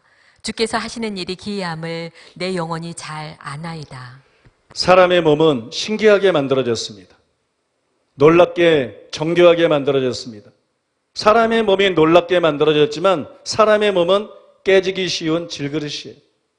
사람은 기계처럼 쇳덩어리로 만들어진 것이 아니라 흙으로 만들어졌어요. 부서지기 쉬운 것이 사람의 몸입니다. 깨지기 쉽고 다치기 쉬운 것이 사람의 몸입니다. 그래서 여러분, 사람의 몸은 휴식을 필요로 합니다. 라일 감독은 만약에 육체가 필요한 것을 말할 수가 있다면 안식일을 기억하라 이렇게 큰 소리로 외칠 것이다 그렇게 말했어요. 또 여러분, 로드 비컨스필드는 모든 거룩한 제도 가운데 가장 거룩한 제도는 인간에게 하루의 휴식이 보장된 제도이다. 이 하루는 모든 문명의 주춧돌이다. 이 하루를 없앤다면 사람의 건강까지도 침해될 것이다 그렇게 말했습니다. 여러분, 사람은 쉬어야 됩니다. 모든 사람은 쉼을 필요로 합니다. 그래서 우리는 주일을 예배의 날로 지킬 뿐만 아니라 휴식의 날로 지켜야 될 줄로 믿습니다. 성경에 그것이 명령이 됐든 명령이 되지 않았든 하나님이 주신 사람의 몸 자체가 그렇기 때문에 일주일의 하루는 쉬어줘야 되는 것입니다. 또 쉬어야 예배를 제대로 드릴 수 있는 거예요. 또 쉬어야 봉사도 제대로 할 수 있는 것이에요. 그래서 특수직업이 아닌 이상 우리는 여러분 주일날 가게 문도 닫고 일을 쉬어야 될 줄로 믿습니다. 예, 5번째로 따라해 보겠습니다. 주일을 바르게 지킬 수 있는 사람은 영혼의 안식을 누리고 있는 사람뿐이다. 안식일은 예수님의 그림자입니다. 예수님의 실체입니다. 예수님은 구속을 통해서 안식일의 궁극적인 목적인 참 안식을 제공하는 분이기 때문이에요. 제자들이 안식일에 미리싹을 잘라서 비벼서 먹었지만 죄가 되지 않는 것은 예수님이 안식일을 성취하셨기 때문이고 그들이 예수님이 제공하시는 참 안식을 누리고 있었기 때문입니다. 그러므로 이제 중요한 것은 어떻게 안식일을 지키느냐, 이게 중요한 게 아니에요.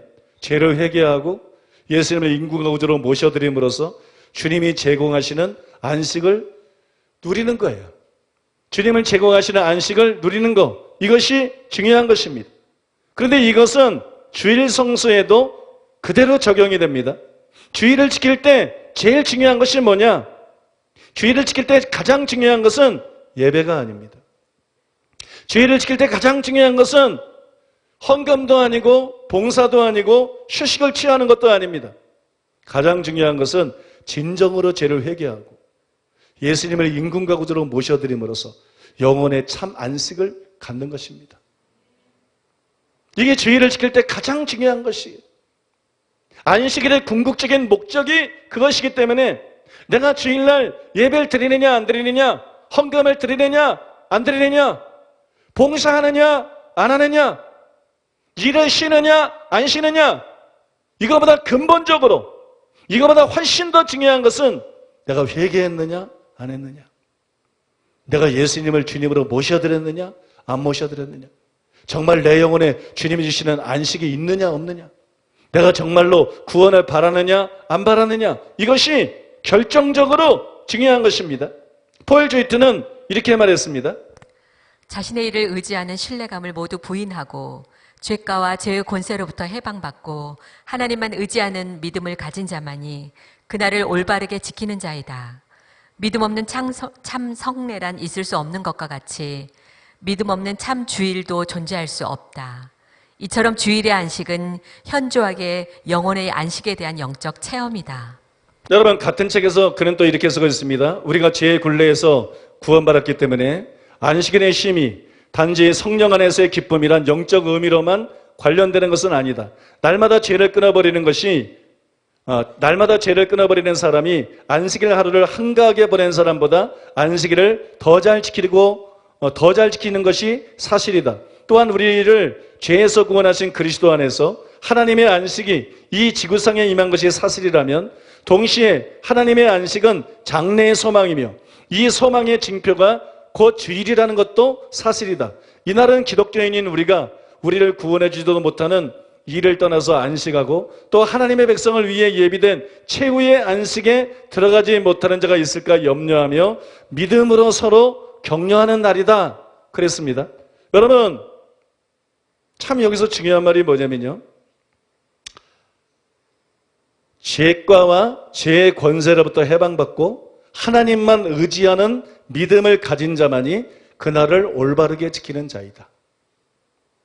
참된 믿음을 통해서 죄에서 벗어난 자만이 주일을 올바로 성수하는 자다. 그런 얘기예요. 회개하고 참된 믿음을 가짐으로써 죄에서 벗어난 사람만이 주일을 진정으로 지키는 자다. 그 다음에 날마다 죄를 끊어버리는 사람이 안식일 하루를 한가하게 보낸 사람보다 안식일을 더 잘 지키는 것이다. 무슨 말이에요? 안식일에 우리는 뭐 사 먹지 않는다. 안식일에 우리는 일하지 않는다. 안식일에 우리는 TV 보지 않는다. 이게 잘 지키는 게 아니라는 거예요. 죄를 끊어버리는 사람, 날마다 죄를 끊어버리고 하나님의 말씀대로 사는 사람, 이 사람이 안식일에 아무 일도 안 하고 예배드리는 사람보다 훨씬 더 주일을 잘 지키는 사람이다. 그런 얘기예요. 여러분, 회개하고 참 믿음을 가진 사람만이 주일을 바르게 지킬 수 있습니다. 하나님의 말씀에 순종하면서 서로 사랑과 선행을 격려하는 자만 주일을 바르게 지킬 수 있습니다. 참 믿음이 없는 사람의 주일 성수, 그건 공허하고 무의미한 것이에요. 마음에 참된 안식이 없고 공고한 가운데 지키는 주일 성수, 이거 역시 허무한 것입니다. 그리고 사랑과 선행을 격려하고 증가시키지 못하는 주일 예배, 그런 주일 성수, 이건 종교적인 것이지 가치가 없는 거예요. 너무나 많은 교회들이 그런 주일 예배를 드립니다. 주일이면 모든 성도들이 일을 멈추고 모여서 예배합니다. 목회자가 설교하고 헌금을 드리고 찬양하고 또 봉사합니다. 그런데 성도들의 삶은 바뀌지 않습니다. 사랑을 격려받지 않습니다. 선행을 격려받지 않습니다. 신앙주의가 판을 치고, 한 번 구원은 영원 구원이 판을 치고, 오직 믿음이 판을 치고, 성도들이 설교를 듣고 성도들이 예배를 드리고 나가지만 사랑을 격려받지 않고 나갑니다. 선행을 격려받지 않고 나갑니다. 성도들의 삶 속에서 사랑이 증가하지를 않습니다. 아무리 주일 예배를 드려봤자 사랑이 증가하지 않아요. 성도들의 삶 속에서 선행이 증가하지를 않습니다. 이게 바리새인들이 신앙생활했던 신앙생활 방식이에요. 그리고 지금 한국교회 다수의 교회들이 신앙생활하는 신앙생활의 방식입니다. 목사의 설교를 암만 들어도 사람이 바뀌질 않는다. 목사의 설교를 암만 들어도, 교회를 아무리 오래 다녀도, 아무리 빠짐없이 주일 성수를 하고 설교를 들어도 여전히 이기적이지, 탐욕적이지, 사랑이 증가하지를 않는다. 여전히 죄를 행하고 여전히 불신자고 다름없는 삶을 살아가지 선행이 증가하지 않는다. 주일의 목적은 히브리서 10장 24절 25절에 나오는 것처럼 사랑과 선행을 격려받는 것이에요.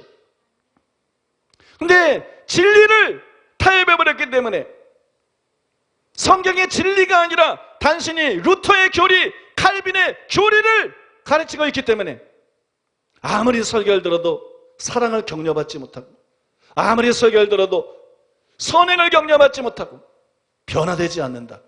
이거는 주일 성수를 한 것이 아닙니다. 무슨 말을 하고 있는지 아시겠어요? 회개한 자가 아니면 주일 성수를 할 수 없다. 참된 믿음을 가진 자가 아니면 주일 성수를 할 수 없다. 올바른 메시지가 선포되고 있지 않으면 실제로는 주일 성수를 하고 있는 것이 아니다.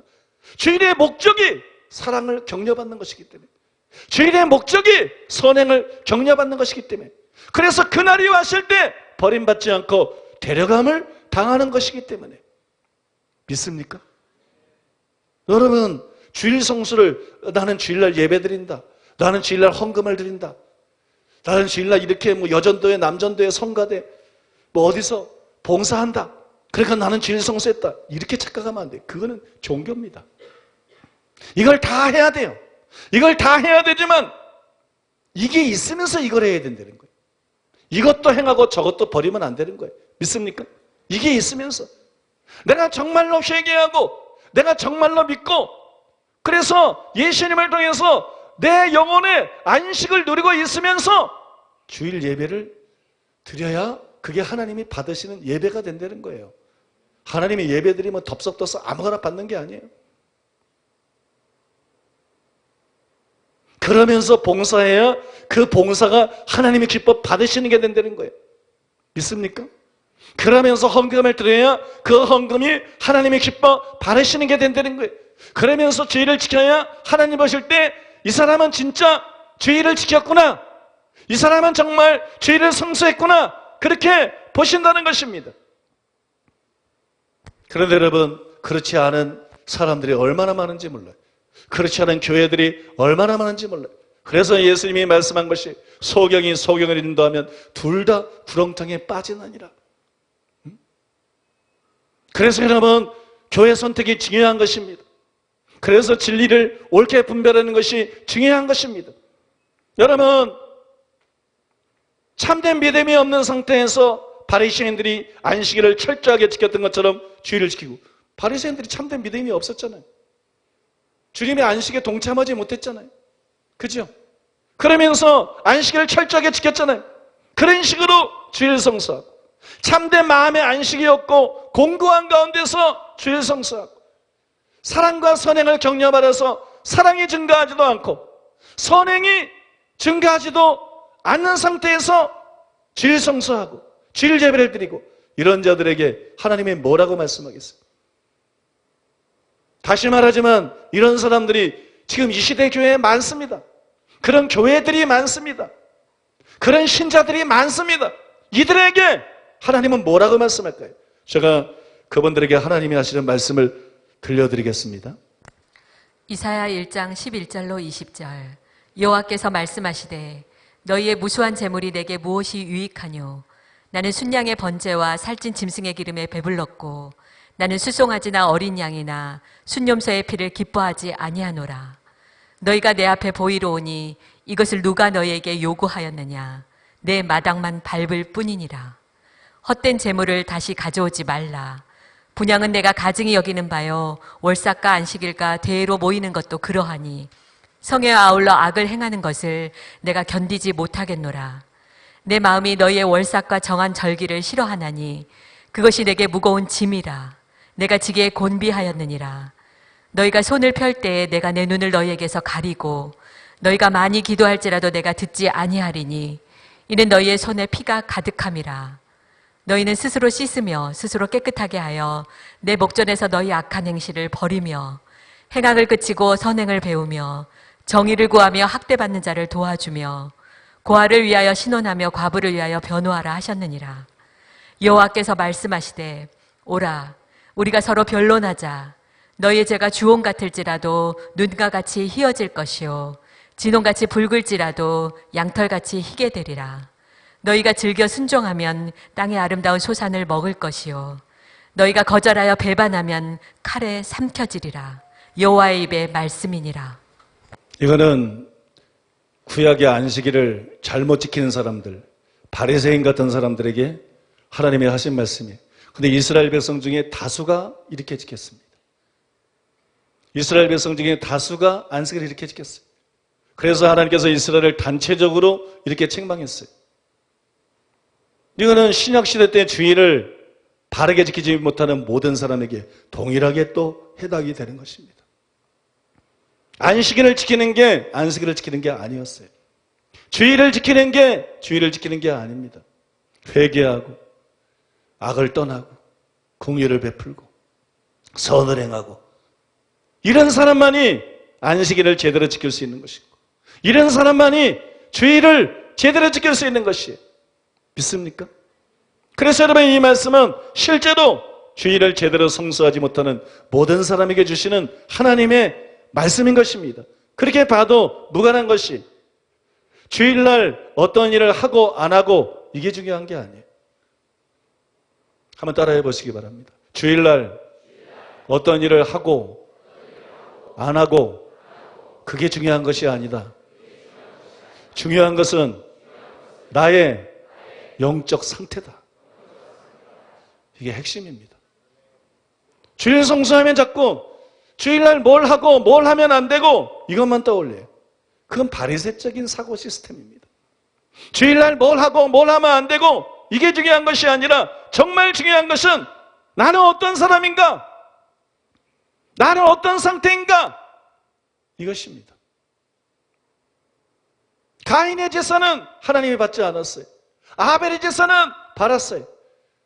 욥의 친구들이 드리는 기도나 제사는 하나님이 받지 않았어요. 욥이 드리는 것은 받았어요. 무엇 때문입니까? 가장 근본적인 것은 가인과 아벨의 제물의 문제도 있지만 단순히 그게 아니에요.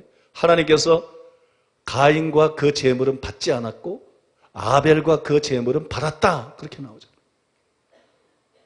그 사람이 어떤 사람이냐? 이게 중요한 것이에요. 욥과 욥의 친구들이 드린 제사는 방법이 똑같은 것이, 제물도 똑같은 것이, 그걸 하나는 받고 하나는 안 받습니다. 중요한 것은 우리가 어떤 사람이냐, 나의 영적 상태가 어떠냐, 그것이 중요한 것이. 좀 더 구체적으로 말씀드리면 회개했는가, 아니면 여전히 죄 가운데 살고 있는가, 참 믿음을 가지고 주를 위해서 사는가, 아니면 여전히 이기적이고 자기를 위해서 살고 있는가. 마음 안에 주님이 주시는 참 안식이 있는가? 아니면 평강이었고 공고하고 공허한가? 사랑과 선행이 우리 삶에서 계속 증가되고 있는가? 아니면 사랑이 점점 식어지고 거듭 악을 행함으로써 하나님의 진노를 쌓는 삶을 살아가고 있는가? 이것이 중요하다는 것이. 하나님은 그걸 보신다는 것이. 주일날 무슨 일을 하나, 무슨 일을 안 하나 그걸 보고 있는 게 아니에요. 하나님은 이걸 보고 계신 거예요. 하나님 앞에 중요한 것은 이것인 것이. 한 가지 예를 들겠습니다. 예수님 당시에 서기관과 바리새인들은 안식일을 철저하게 지켰습니다. 세세한 율법적인 규정을 만들어서, 결의론적인 규정을 만들어서 안식일을 철저하게 지켰습니다. 그러나 그들 안에 참 안식이 없었어요. 그 결과 그들은 영원한 안식을 얻지 못했고 지옥에서 영원한 고통을 당하고 있습니다. 반면에 예수님의 제자들은 그들처럼 안식일을 철저하게 지키지 않았어요. 안식일을 율법적으로 지키지 않았습니다. 그러나 그들 안에 참 안식을 갖고 있었어요. 그들은 회개한 자들이었습니다. 그들은 예수님을 믿는 자들이었습니다. 그들은 거듭난 자들이었습니다. 그들 속에 참된 안식이 있었습니다. 그들은 지금 천국에서 영원한 안식을 누리고 있습니다. 여러분은 이 둘 중에 어떤 사람입니까? 주일을 성수합니다. 11조 합니다. 봉사합니다. 근데 죄를 회개 안 했어요. 근데 자기의 삶의 주인이 예수님이 아니고 자기예요. 사랑하지 않아요. 선을 행하지 않습니다. 이게 바리새인입니다. 바리새인은 성경에 나오는 게 아니에요. 한국교회 지금 바리새인들 천지입니다. 한국교회 목사들 중에, 신자들 중에 바리새인들 지금 천지입니다. 참된 신자를 보기가 힘들 정도예요. 소수라서. 이게 바로 바리새인이에요. 이게 바로 뱀들과 독사의 자식들이에요. 이것이 바로 지옥의 판결을 피할 수 없는 사람들의 특징입니다. 여러분들은 자신의 상태를 살펴보니까 바리새인을 닮았습니까? 예수님의 제자들을 닮았습니까? 여러분, 얼마든지 우리도 바리새인이 될 수 있습니다. 얼마든지 우리도 이 시대의 바리새인이 될 수 있고 얼마든지 우리도 지옥에 던져질 수 있습니다. 그걸 아셔야 돼요. 여러분, 바리새인이 되지 말고 예수님의 참된 제자들이 다 되시기를 바랍니다. 그래서 주일을 성수함으로 여러분이 주일에 드리는 예배가 하늘에 연락되게 되기를 바랍니다. 하나님께 기쁨이 되게 되기를 바랍니다. 마지막 6번째로 따라해 보겠습니다. 주일날은 하나님과 깊이 교제하는 날이 되어야 한다. 아주 중요한 질문을 여러분에게 드리겠습니다. 주일에 해야 될 가장 중요한 일은 무엇일까요? 조금 전에 말씀드린 것은 어떤 사람이 주일 예배를 드릴 때 하나님께서 받으시는가?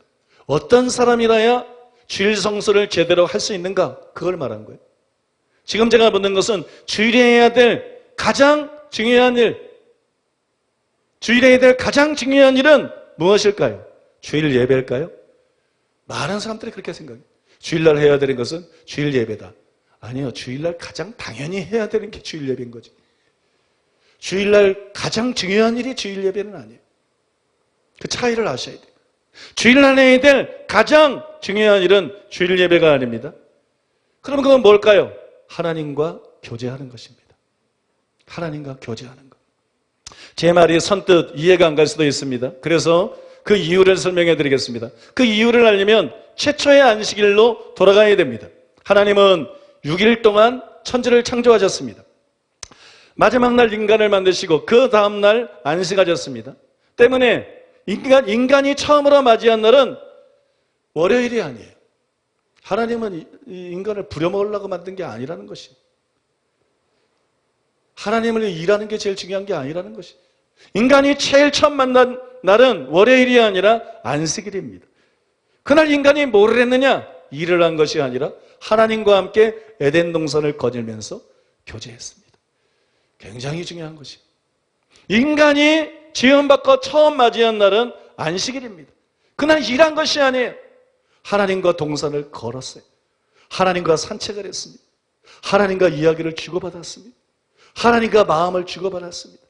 하나님과 사랑을 주고받았습니다. 이것은 하나님께서 사람을 왜 만드셨는가? 사람을 만든 목적을 보여주는 거예요.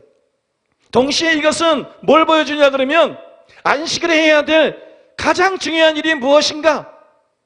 그걸 보여주는 거예요. 안식을 해야 될 가장 중요한 일이 무엇입니까? 설교하는 게 아닙니다. 설교 듣는 것도 아닙니다. 봉사하는 것도 아닙니다. 헌금 드리는 것도 아닙니다. 모든 일을 멈추고 쉬는 것도 아닙니다. 안식을 해야 될 가장 중요한 일은 하나님과 개인적으로 시간을 보내고 교제하는 것입니다. 하나님과 개인적으로 시간을 보내고 교제하는 것. 그런데 이런 안식일의 특성이 주일로 고스란히 이전이 되었습니다. 이건 불연속성이 아니라 연속성에 해당되는 부분이다. 그것이에요. 그것을 보여주는 것이 사도행전 20장 7절입니다. 거기에 보면 그 주간의 첫날에 우리가 떡을 때려하여 모였더니, 그렇게 그 주간의 첫날은 일요일이에요. 그 주간의 첫날 주일날 초대교회 성도들이 모였습니다. 한 자리에 모였어요. 왜 모였느냐? 떡을 때려하여 모였어요. 이건 주일에 대한 말씀인데, 주일 예배를 드리기 위해서 모였다 이렇게 말하지 않고 떡을 떼기 위해서 모였다 그랬습니다. 그들이 모여서 떡을 뗐다 그랬어요. 이것이 무슨 의미가 있을까요? 여러분, 이동원 목사님이 이 구절에 대해서 이렇게 쓴 것을 읽어보았습니다. 첫째, 주일은 주님을 기억하는 날입니다. 물론 우리는 언제나 주님을 기억해야 합니다. 그러나 우리들은 인간에게 존재하는 망각의 본능 때문에 주님을 잊고 살 때가 자주 있습니다. 사도행전 20장 7절에 보면 안식 그 첫날에 우리가 떡을 때려하여 모였더니 라고 기록되어 있습니다. 떡을 떼는 것은 성만찬을 의미하며 성만찬의 가장 중요한 의미는 주님을 기억하고 기념하는 것이라고 주님은 고린도전서 11장 24절에서 이것을 행하여 나를 기념하라 라고 말씀하셨습니다. 이제 떡을 뗐다는 의미가 뭔지 아시겠죠? 떡을 뗐다는 것은 단순히 예배드린 걸 말하는 것이 아닙니다. 물론 예배드리면서 떡을 떼었을 것입니다. 그런데 떡을 떼었다는 것을 강조합니다. 떡을 떼었다는 것은 성찬식을 말하는 것입니다. 성찬식은 주님께서 나를 잊지 말아라, 나를 기억해라, 너희가 모일 때마다 너희 관심의 초점은 내가 되어야 된다. 주일 예배도 아니다, 설교를 듣는 것도 아니다. 너희가 모일 때마다 너희 관심의 초점은 바로 내가 되어야 된다. 나를 기억해라. 내가 어떻게 너희를 구원하기 위해서 이 땅에 인간이 되어서 왔는지, 내가 어떻게 벌거벗긴 채 십자가에 못 박혔는지, 내가 어떻게 너희들을 위해서 채찍에 맞았는지, 어떻게 고난을 당하고 어떻게 죽었는지, 너희를 구원하기 위해서 어떻게 부활했는지 나를 기억해라, 나를 기념해라. 믿습니까? 이것이 여러분 주일날의 애들 가장 중요한 일이에요. 주일날의 애들 가장 중요한 일은 단순히 예배를 드리는 것이 아니라 예수님을 기억하고 예수님의 시생에 감사드리고 그분과 깊이 교제하는 것입니다. 이것이 주일 성수의 핵심이에요. 믿습니까? 요한계시록 1장 10절에서 우리는 사도 요한이 실제로 주일날 예수님을 만나서 깊이 교제하는 것을 봅니다. 이것이 여러분 주일 성수의 최고의 본보기 중에 하나라고 저는 생각합니다. 우리는 주일을 종교적으로 지키면 안 됩니다. 그냥 예배드리면 되는 날 이러면 안 돼요. 우리는 주일날 주님을 기억해야 됩니다. 우리는 주일날 주님께 우리의 마음을 드려야 됩니다. 주님께 우리의 시간을 드려야 됩니다. 여러분, 주님과 시간을 보내고 주님과 교제해야 됩니다. 폴 조이트는 아무도 주일을 지키는 것이 교회에 나가는 것과 같다고 생각해서는 안 된다. 누구든지 교회 건물에는 들어갈 수는 있어도 교제는 가지지 못한다 그랬어요. 교회에 나가는 게 주일을 지키는 것은 아니다. 바꿔 말해서 예배 드리는 것이 주일을 지키는 것은 아니다. 주일을 지킨다는 것은 바로 주님과 교제하는 것이다. 주님과 만나서 주님과 교제하는 것이다. 그러므로 주일날 예배를 드리고 난 다음에 우리가 할 일을 다 했다 이렇게 착각하면 안 되는 것이, 예배가 단순히 예배가 아니라 떡을 뗐다고 말한 것처럼 예배가 주님과의 교제가 되어야 됩니다. 오늘날은 너무 예배가 됐어요. 종교적인 예배가 주님과의 교제하는 시간이 되어야 돼요. 예배 드리고 난 다음에도 길거나 짧거나 간에 자기의 사정에 따라서 시간을 내어서 주님의 사랑과 은혜를 생각하고 주님께 감사드리고 주님과 교제하는 시간을 가져야 됩니다. 청교도들이 말한 것처럼 단순히 뭘 읽고 시편을 읽고 뭐 교리 공부를 하고 그거하고 다른 얘기를 하고 있는 거예요. 예수님과 교제하는 시간을 가져야 된다는 것이, 그러려면 주일을 제대로 지키는 것이 비단 주일뿐만이 아닙니다. 올해는 날마다 주님과 교제하는 것을 최우선순위로 삼아야 됩니다. 여러분, 매일 장소와 시간을 정해놓고 성경 읽고 기도하기로 약속하셨죠? 그거 잘 지키고 계십니까? 매일 장소와 시간을 정해놓고 성경 읽고 기도하기로 여러분 중에 많은 분들이 약속하셨어요. 지금까지 지키고 계신 분 한번 손 들어보세요. 지금까지 지키고 계신 분 한번 손을 번쩍 들어보세요. 번쩍 들어보세요. 대략 10분의 1이나 10분의 2, 10분의 2나 10분의 3, 많으면 10분의 3 정도 되는 것 같아요. 여러분, 저는 여러분들을 정죄할 마음이 없습니다. 우리 아들, 딸도 하나는 지키고 하나는 안 지켰더라고요. 어제 내가 한번 물어봤더니. 여러분, 다시 결단하시기 바랍니다. 주님과 교제하는 것이 주일뿐만이 아니라 날마다의 삶의 최우선순위가 되어야 됩니다. 다시 결단하고 지키시기 바랍니다. 성경 읽고 기도하면서 단순히 성경을 읽고 단순히 기도 시간을 채우는 것이 아니라 주님을 생각하고 주님께 마음을 드리고, 기도가요, 잘못하면 그냥 중언부언하는 것처럼 그냥 막 기도하는 게, 말하는 게 될 수 있어요. 기도가 아니에요. 주님께 진짜로 말씀을 드리십시오. 믿습니까? 주님께 진짜로 말씀을 드리고 주님께 진짜로 여러분의 마음을 털어놓으십시오. 그래서 주님과 교제하는 시간이 되게 하십시오. 릭 조이너는 하나님의 부르심이라는 책에 이런 말을 했습니다. 일주일에 한 번 교회에 와서 예배를 통해 하나님을 구하고는 나머지 날들은 세상을 구하는 식으로 주를 따르려 하는 자들은 곧 실족할 것입니다. 일주일에 한 번 주일 예배를 통해서 하나님을 구하고 나머지 날들은 세상을 구하는 자들은 실족할 것이다. 바꿔 말해서 멸망할 것이다. 여러분, 우리는 주일날도 주님을 구해야 되고 평일날도 주님을 구해야 됩니다. 시편 24편 3절에 6절에 보면 여러분이 잘 아는 이런 말씀이 나옵니다. 여호와의 산에 오를 자 누구며 그의 거룩한 곳에 설 자가 누구인가? 그 손이 깨끗하고 마음이 청결하며 뜻을 허탄한 데 두지 아니하며 거짓 맹세하지 아니하는 자로다. 그는 여호와께 복을 받고 구원의 하나님께 의를 얻으리니 이는 여호와를 찾는 족속이요 야곱의 하나님의 얼굴을 구하는 자로다. 여호와의 산에 오를 자가 누굴까요? 그 거룩한 곳에 설 자가 누굴까요? 그 거룩한 곳이 천국보다 더 거룩한 곳일까요? 그 거룩한 곳에 설 자가 누군가?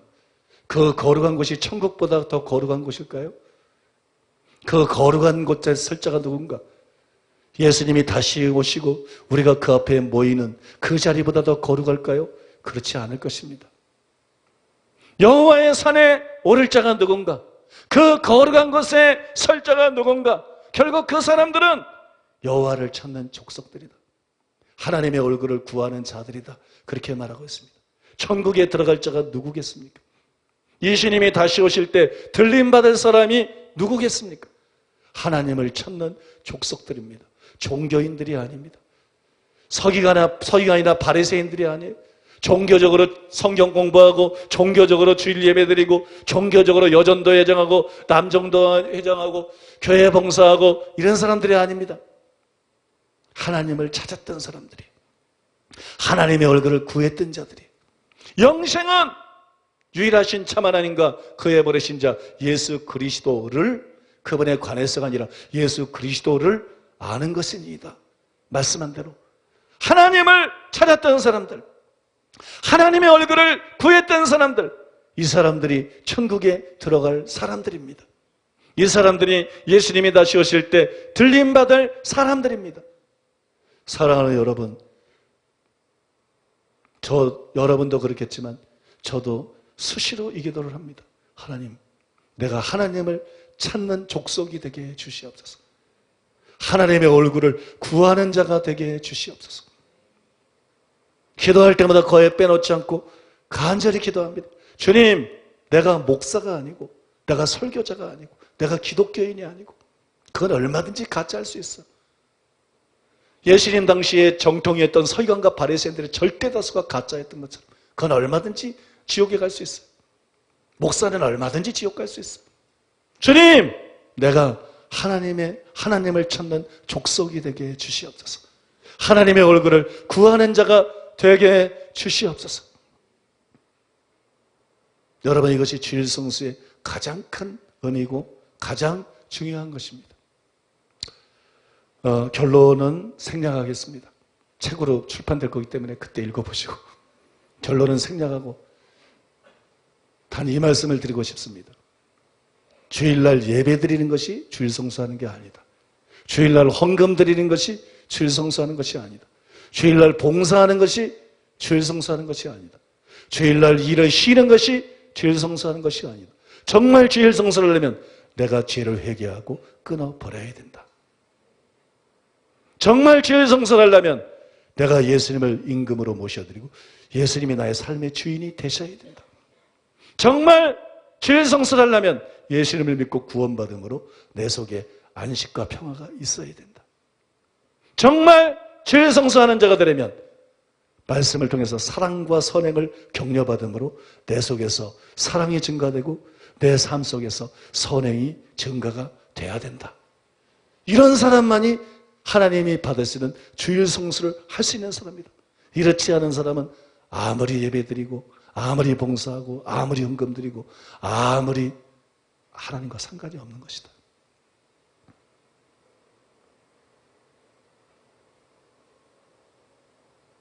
그 다음에 우리가 주일을 성수할 때 회개한 자가 돼서 거듭난 자가 돼서 사랑과 선행이 증가되는 자가 돼서 주일을 성수할 때 주일을 지킬 때 가장 중요한 것은 주일 예배를 드리는 것이 아니고 가장 중요한 것은 하나님께 우리 마음을 드리는 것이다. 주일 예배를 드리는 것이 아니라 하나님께 우리의 마음을 드리는 것이다. 십자가의 구속을 생각하고 그분의 희생을 생각하고 감사하고 그분께 우리의 사랑을 드리고 그분과 시간을 보내고 그분과 교제하는 것이다. 이것이 주일 성수의 가장 중요한 것이다. 믿습니까? 이것이 주일 성기의 주일 성수의 핵심이다. 이렇게 제대로 주일을 성수하는 자들이 주님이 오실 때 남아있는 안식, 최후의 안식, 영원의 안식에 동참하게 될 것입니다. 그 안식을 얻게 될 것입니다. 그 안식을 놓치지 않게 될 것입니다. 여러분 다 그런 분 되시길 바랍니다. 그래서 우리 오늘 이 말씀을 기억하면서 하나님 앞에 회개하며 은혜를 구하며 기도하겠습니다. 약 7분간 들은 말씀을 기억하면서 하나님께 기도하겠습니다.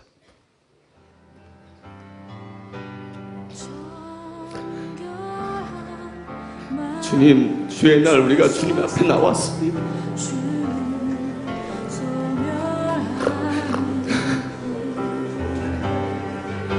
우리를 사랑하시는 주님, 주님 오늘도 말씀으로 우리를 깨워주시고 주님을 기억하게 하게 하신 주님을 찬양합니다. 하나님, 주님을 진짜 사랑하는 사람 되주시옵소서. 주님, 내 생각이 아니고 하나님 말씀대로 내가 변화되길 원하고 하나님이 무엇을 원하시는지 하나님이 어떤 분인지 주님 나에게 무엇을 보시고 하나님 얼마나 우리를 바꾸시기 원하시는지 그 하나님의 마음을 알길 원합니다. 주님, 우리를 찾고 계신 주님, 우리가 진짜 주님과 교제하기 원하시는 주님, 주님 주일날 뿐만 아니라 모든 날이 또한 주님을 위해 사는 날 되게 하소서.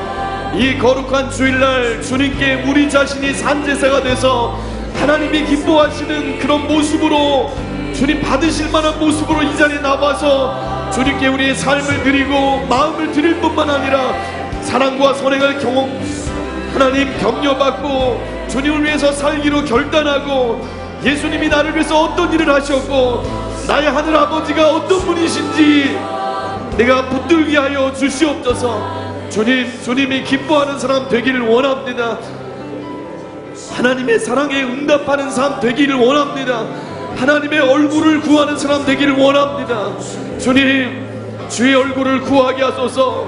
주님을 찾는 족속 되게 하여 주시옵소서.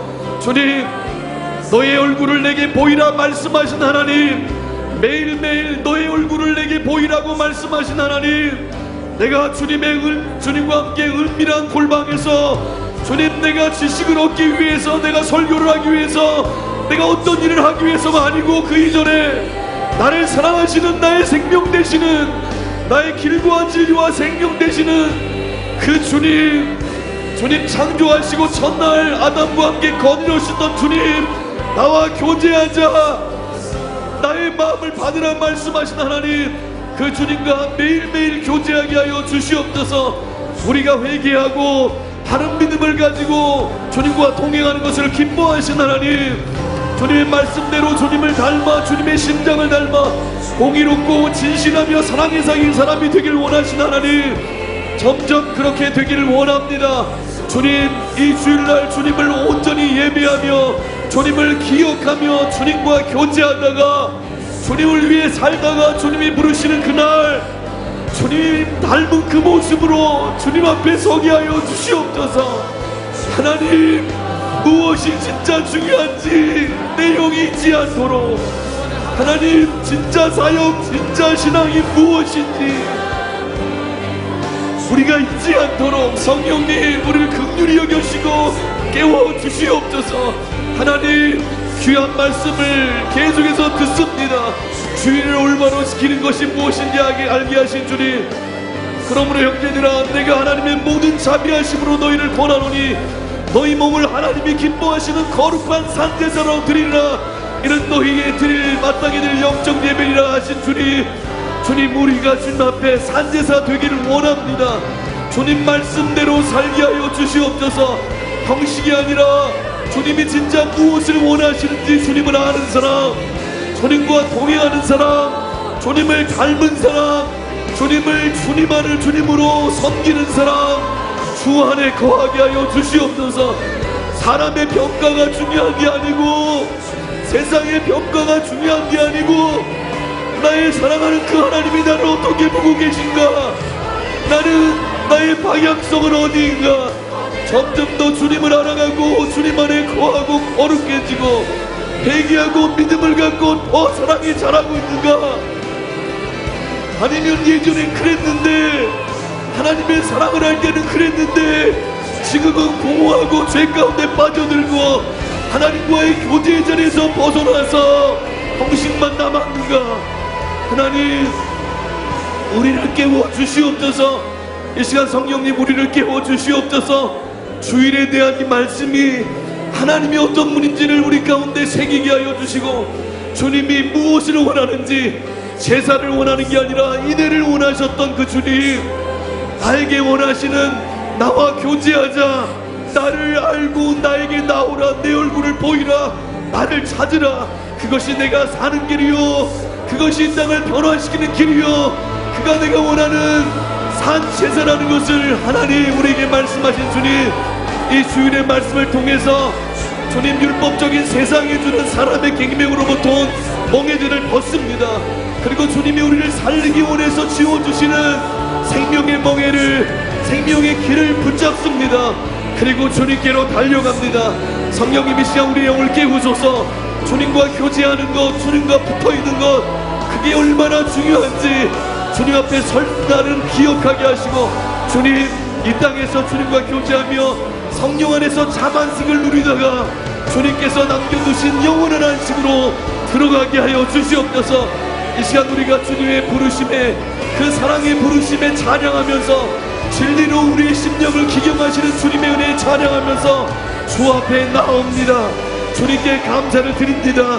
성령이 깨워주시고 주를 경외하고 주를 사랑하고 주님의 말씀대로 주님과 교제하는, 주님의 얼굴을 구하는, 주님을 찾는 족속 될 수 있도록, 이것이 우리의 정체성이요, 이것이 우리의 표대가 될 수 있도록 우리를 깨워 주시옵소서.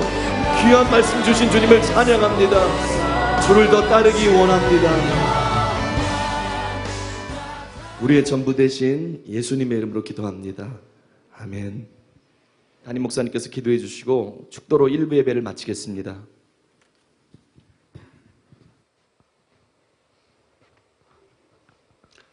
기도하겠습니다. 아버지 하나님, 주님의 나와 주님의 사랑을 생각할 때 감사드립니다. 주님이 이것을 행함으로 나를 기념하라고 말씀했습니다. 그 어떤 사랑입니까? 하나님께서 독생자를 우리를 위해서 내어주신 사랑입니다. 예수님께서 자신의 살과 피를 우리에게 내어주신 사랑입니다. 그 사랑은 교리가 아닙니다. 교리로 기억하고 말고 지나갈 일이 아닙니다. 그 사랑은 날마다 우리 속에 새로워져야 되고 날마다 우리가 감사하고 찬송하고 찬양해야 될 사랑입니다. 계시록에 나온 것처럼 천국에 가서도 영원히 기억하고 찬양해야 될 사랑입니다. 우리는 그 사랑을 가볍게 여기고 그 사랑을 잃어버리고 살 때가 얼마나 많은지 모릅니다. 독생자를 보내주신 아버지 감사드리고 찬송드리고 찬양드립니다. 우리를 위해 이 땅에 오셔서 우리를 대신해서 죽어주신 예수님 감사드리고 찬송드리고 찬양드립니다. 우리를 이토록 사랑하신 아버지를 우리가 사랑함이 마땅합니다. 우리를 이토록 사랑하신 예수님을 우리가 사랑함이 마땅합니다. 마음을 다하고 목숨을 다하고 뜻을 다하여 하나님을 사랑해야 함이 마땅합니다. 성령님 도와주셔서 마음을 다하여 하나님을 사랑할 수 있게 하여 주시옵소서. 목숨을 다하여 하나님을 사랑할 수 있게 하여 주시옵소서. 뜻을 다하여 하나님을 사랑할 수 있게 하여 주시옵소서. 바리새인들처럼 종교적으로 까다롭게 철저하게 규정에 따라 예배드리고 주일을 성수했다고 착각하지 않게 하시고 하나님의 사랑을 헛되게 하지 않기 위해서 우리가 먼저 저를 회개하고 예수님을 인군가구조로 모셔드리고 주님이 주시는 안식을 누릴 수 있게 하여 주시옵소서. 그리고 다시 오실 주님을 기억하면서 사랑과 선행을 서로 격려하면서 사랑을 증가시키며 선행을 행하며 준비하며 살아가는 우리들 되게 해주시옵소서. 그리고 주일날마다 모여서 무엇보다도 주님을 기억하게 하여 주시옵소서. 주님의 십자가를 기억하게 하여 주시옵소서. 주님의 사랑을 기억하게 하여 주시옵소서. 주님께 시간을 보내게 하여 주시옵소서. 주님께 마음을 드리고 주님과 교제하는 우리들 되게 해 주시옵소서. 그래서 진정한 주일 성수로 주님을 섬기며 주의 날을 준비해 나가는 우리들 다 될 수 있도록 은혜를 베풀어 주시옵소서. 은총을 베풀어 주시옵소서. 주님, 우리의 초점이, 우리의 관심이 예수님이 되게 하여 주시옵소서. 우리의 마음이 예수님을 향해서 흐르게 하여 주시옵소서. 히브리서 기자가 말한 대로 예수님을 깊이 생각하게 하여 주시옵소서. 아버지 은혜에 감사해서 주님께 예배를 드리고 또 예물로 영광을 돌립니다. 주의 사랑과 주의 희생과 주의 은혜에 감사해서 주님 앞에 예물을 드렸습니다. 주일헌금을 드렸습니다. 11조를 드렸습니다. 감성금을 드렸습니다. 건축헌금을 드렸습니다. 주님 받아 주시옵소서. 아버지께서 베푸신 사랑을 생각할 때, 예수님께서 베푸신 사랑을 생각할 때 이것은 아무것도 아닙니다. 우리 속에 인색한 마음이 있으면 십자가에 못 박아주시고 감사하는 마음으로 즐거운 마음으로 풍성하게 드릴 수 있는 우리 모두가 되게 하여 주시옵소서. 그래서 적게 심은 자는 적게 거둘 것이요 많이 심은 자는 많이 거둘 것이라는 주의 말씀을 따라 복을 받게 하여 주시옵소서. 사랑하는 성도들이 풍성하게 거두고 풍성한 복을 받을 수 있도록 은혜 베풀어 주시옵소서. 주님, 우리 속에 주님을 향한 사랑이 증가되기를 원합니다. 우리 속에 주님을 향한 사랑이 깊어지기를 원합니다. 주님이 우리를 사랑한 것처럼 우리도 주님의 사랑에 사랑으로 화답하며 주님을 사랑하는 자가 되기를 원합니다. 주일이 종교가 아니라 주님과의 사귐이 되게 하여 주시옵소서. 주님과 사귀는 날이 되게 주시옵소서. 주님과 점점 친밀해지고 주님을 닮고 주님과 동행하는 우리들 될 수 있도록 은혜를 베풀어 주시옵소서. 자비를 베풀어 주시옵소서. 은총을 베풀어 주시옵소서. 사랑하는 성도들을 예수님의 이름으로 축복합니다. 재벌 얻을 능력을 주시옵소서. 아브라함의 복을 주시옵소서. 특별히 아브라함이 하나님의 벗이라 칭함을 바라는 것처럼 하나님의 벗이 되는 은혜를 주시옵소서. 예수님의 벗이 되는 은혜를 부어 주시옵소서. 병든 자들은 고쳐주시고 저주는 깨어지게 하시고 귀신은 떠나가게 하시고 성령을 물부터 부어 주시옵소서. 성령 충만하게 하여 주시옵소서. 주의 영을 통해서 수건을 벗은 얼굴로 주의 영광을 보게 하소서. 주의 아름다움을 보게 하여 주시옵소서. 주의 선하심을 볼 수 있게 하여 주시옵소서.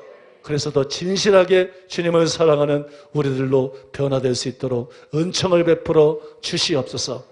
예수님의 이름으로 축복하며 기도하옵나이다. 아멘.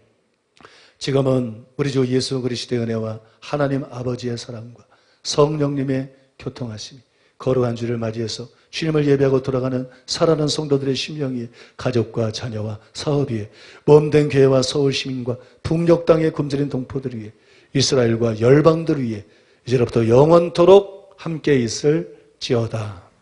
아멘.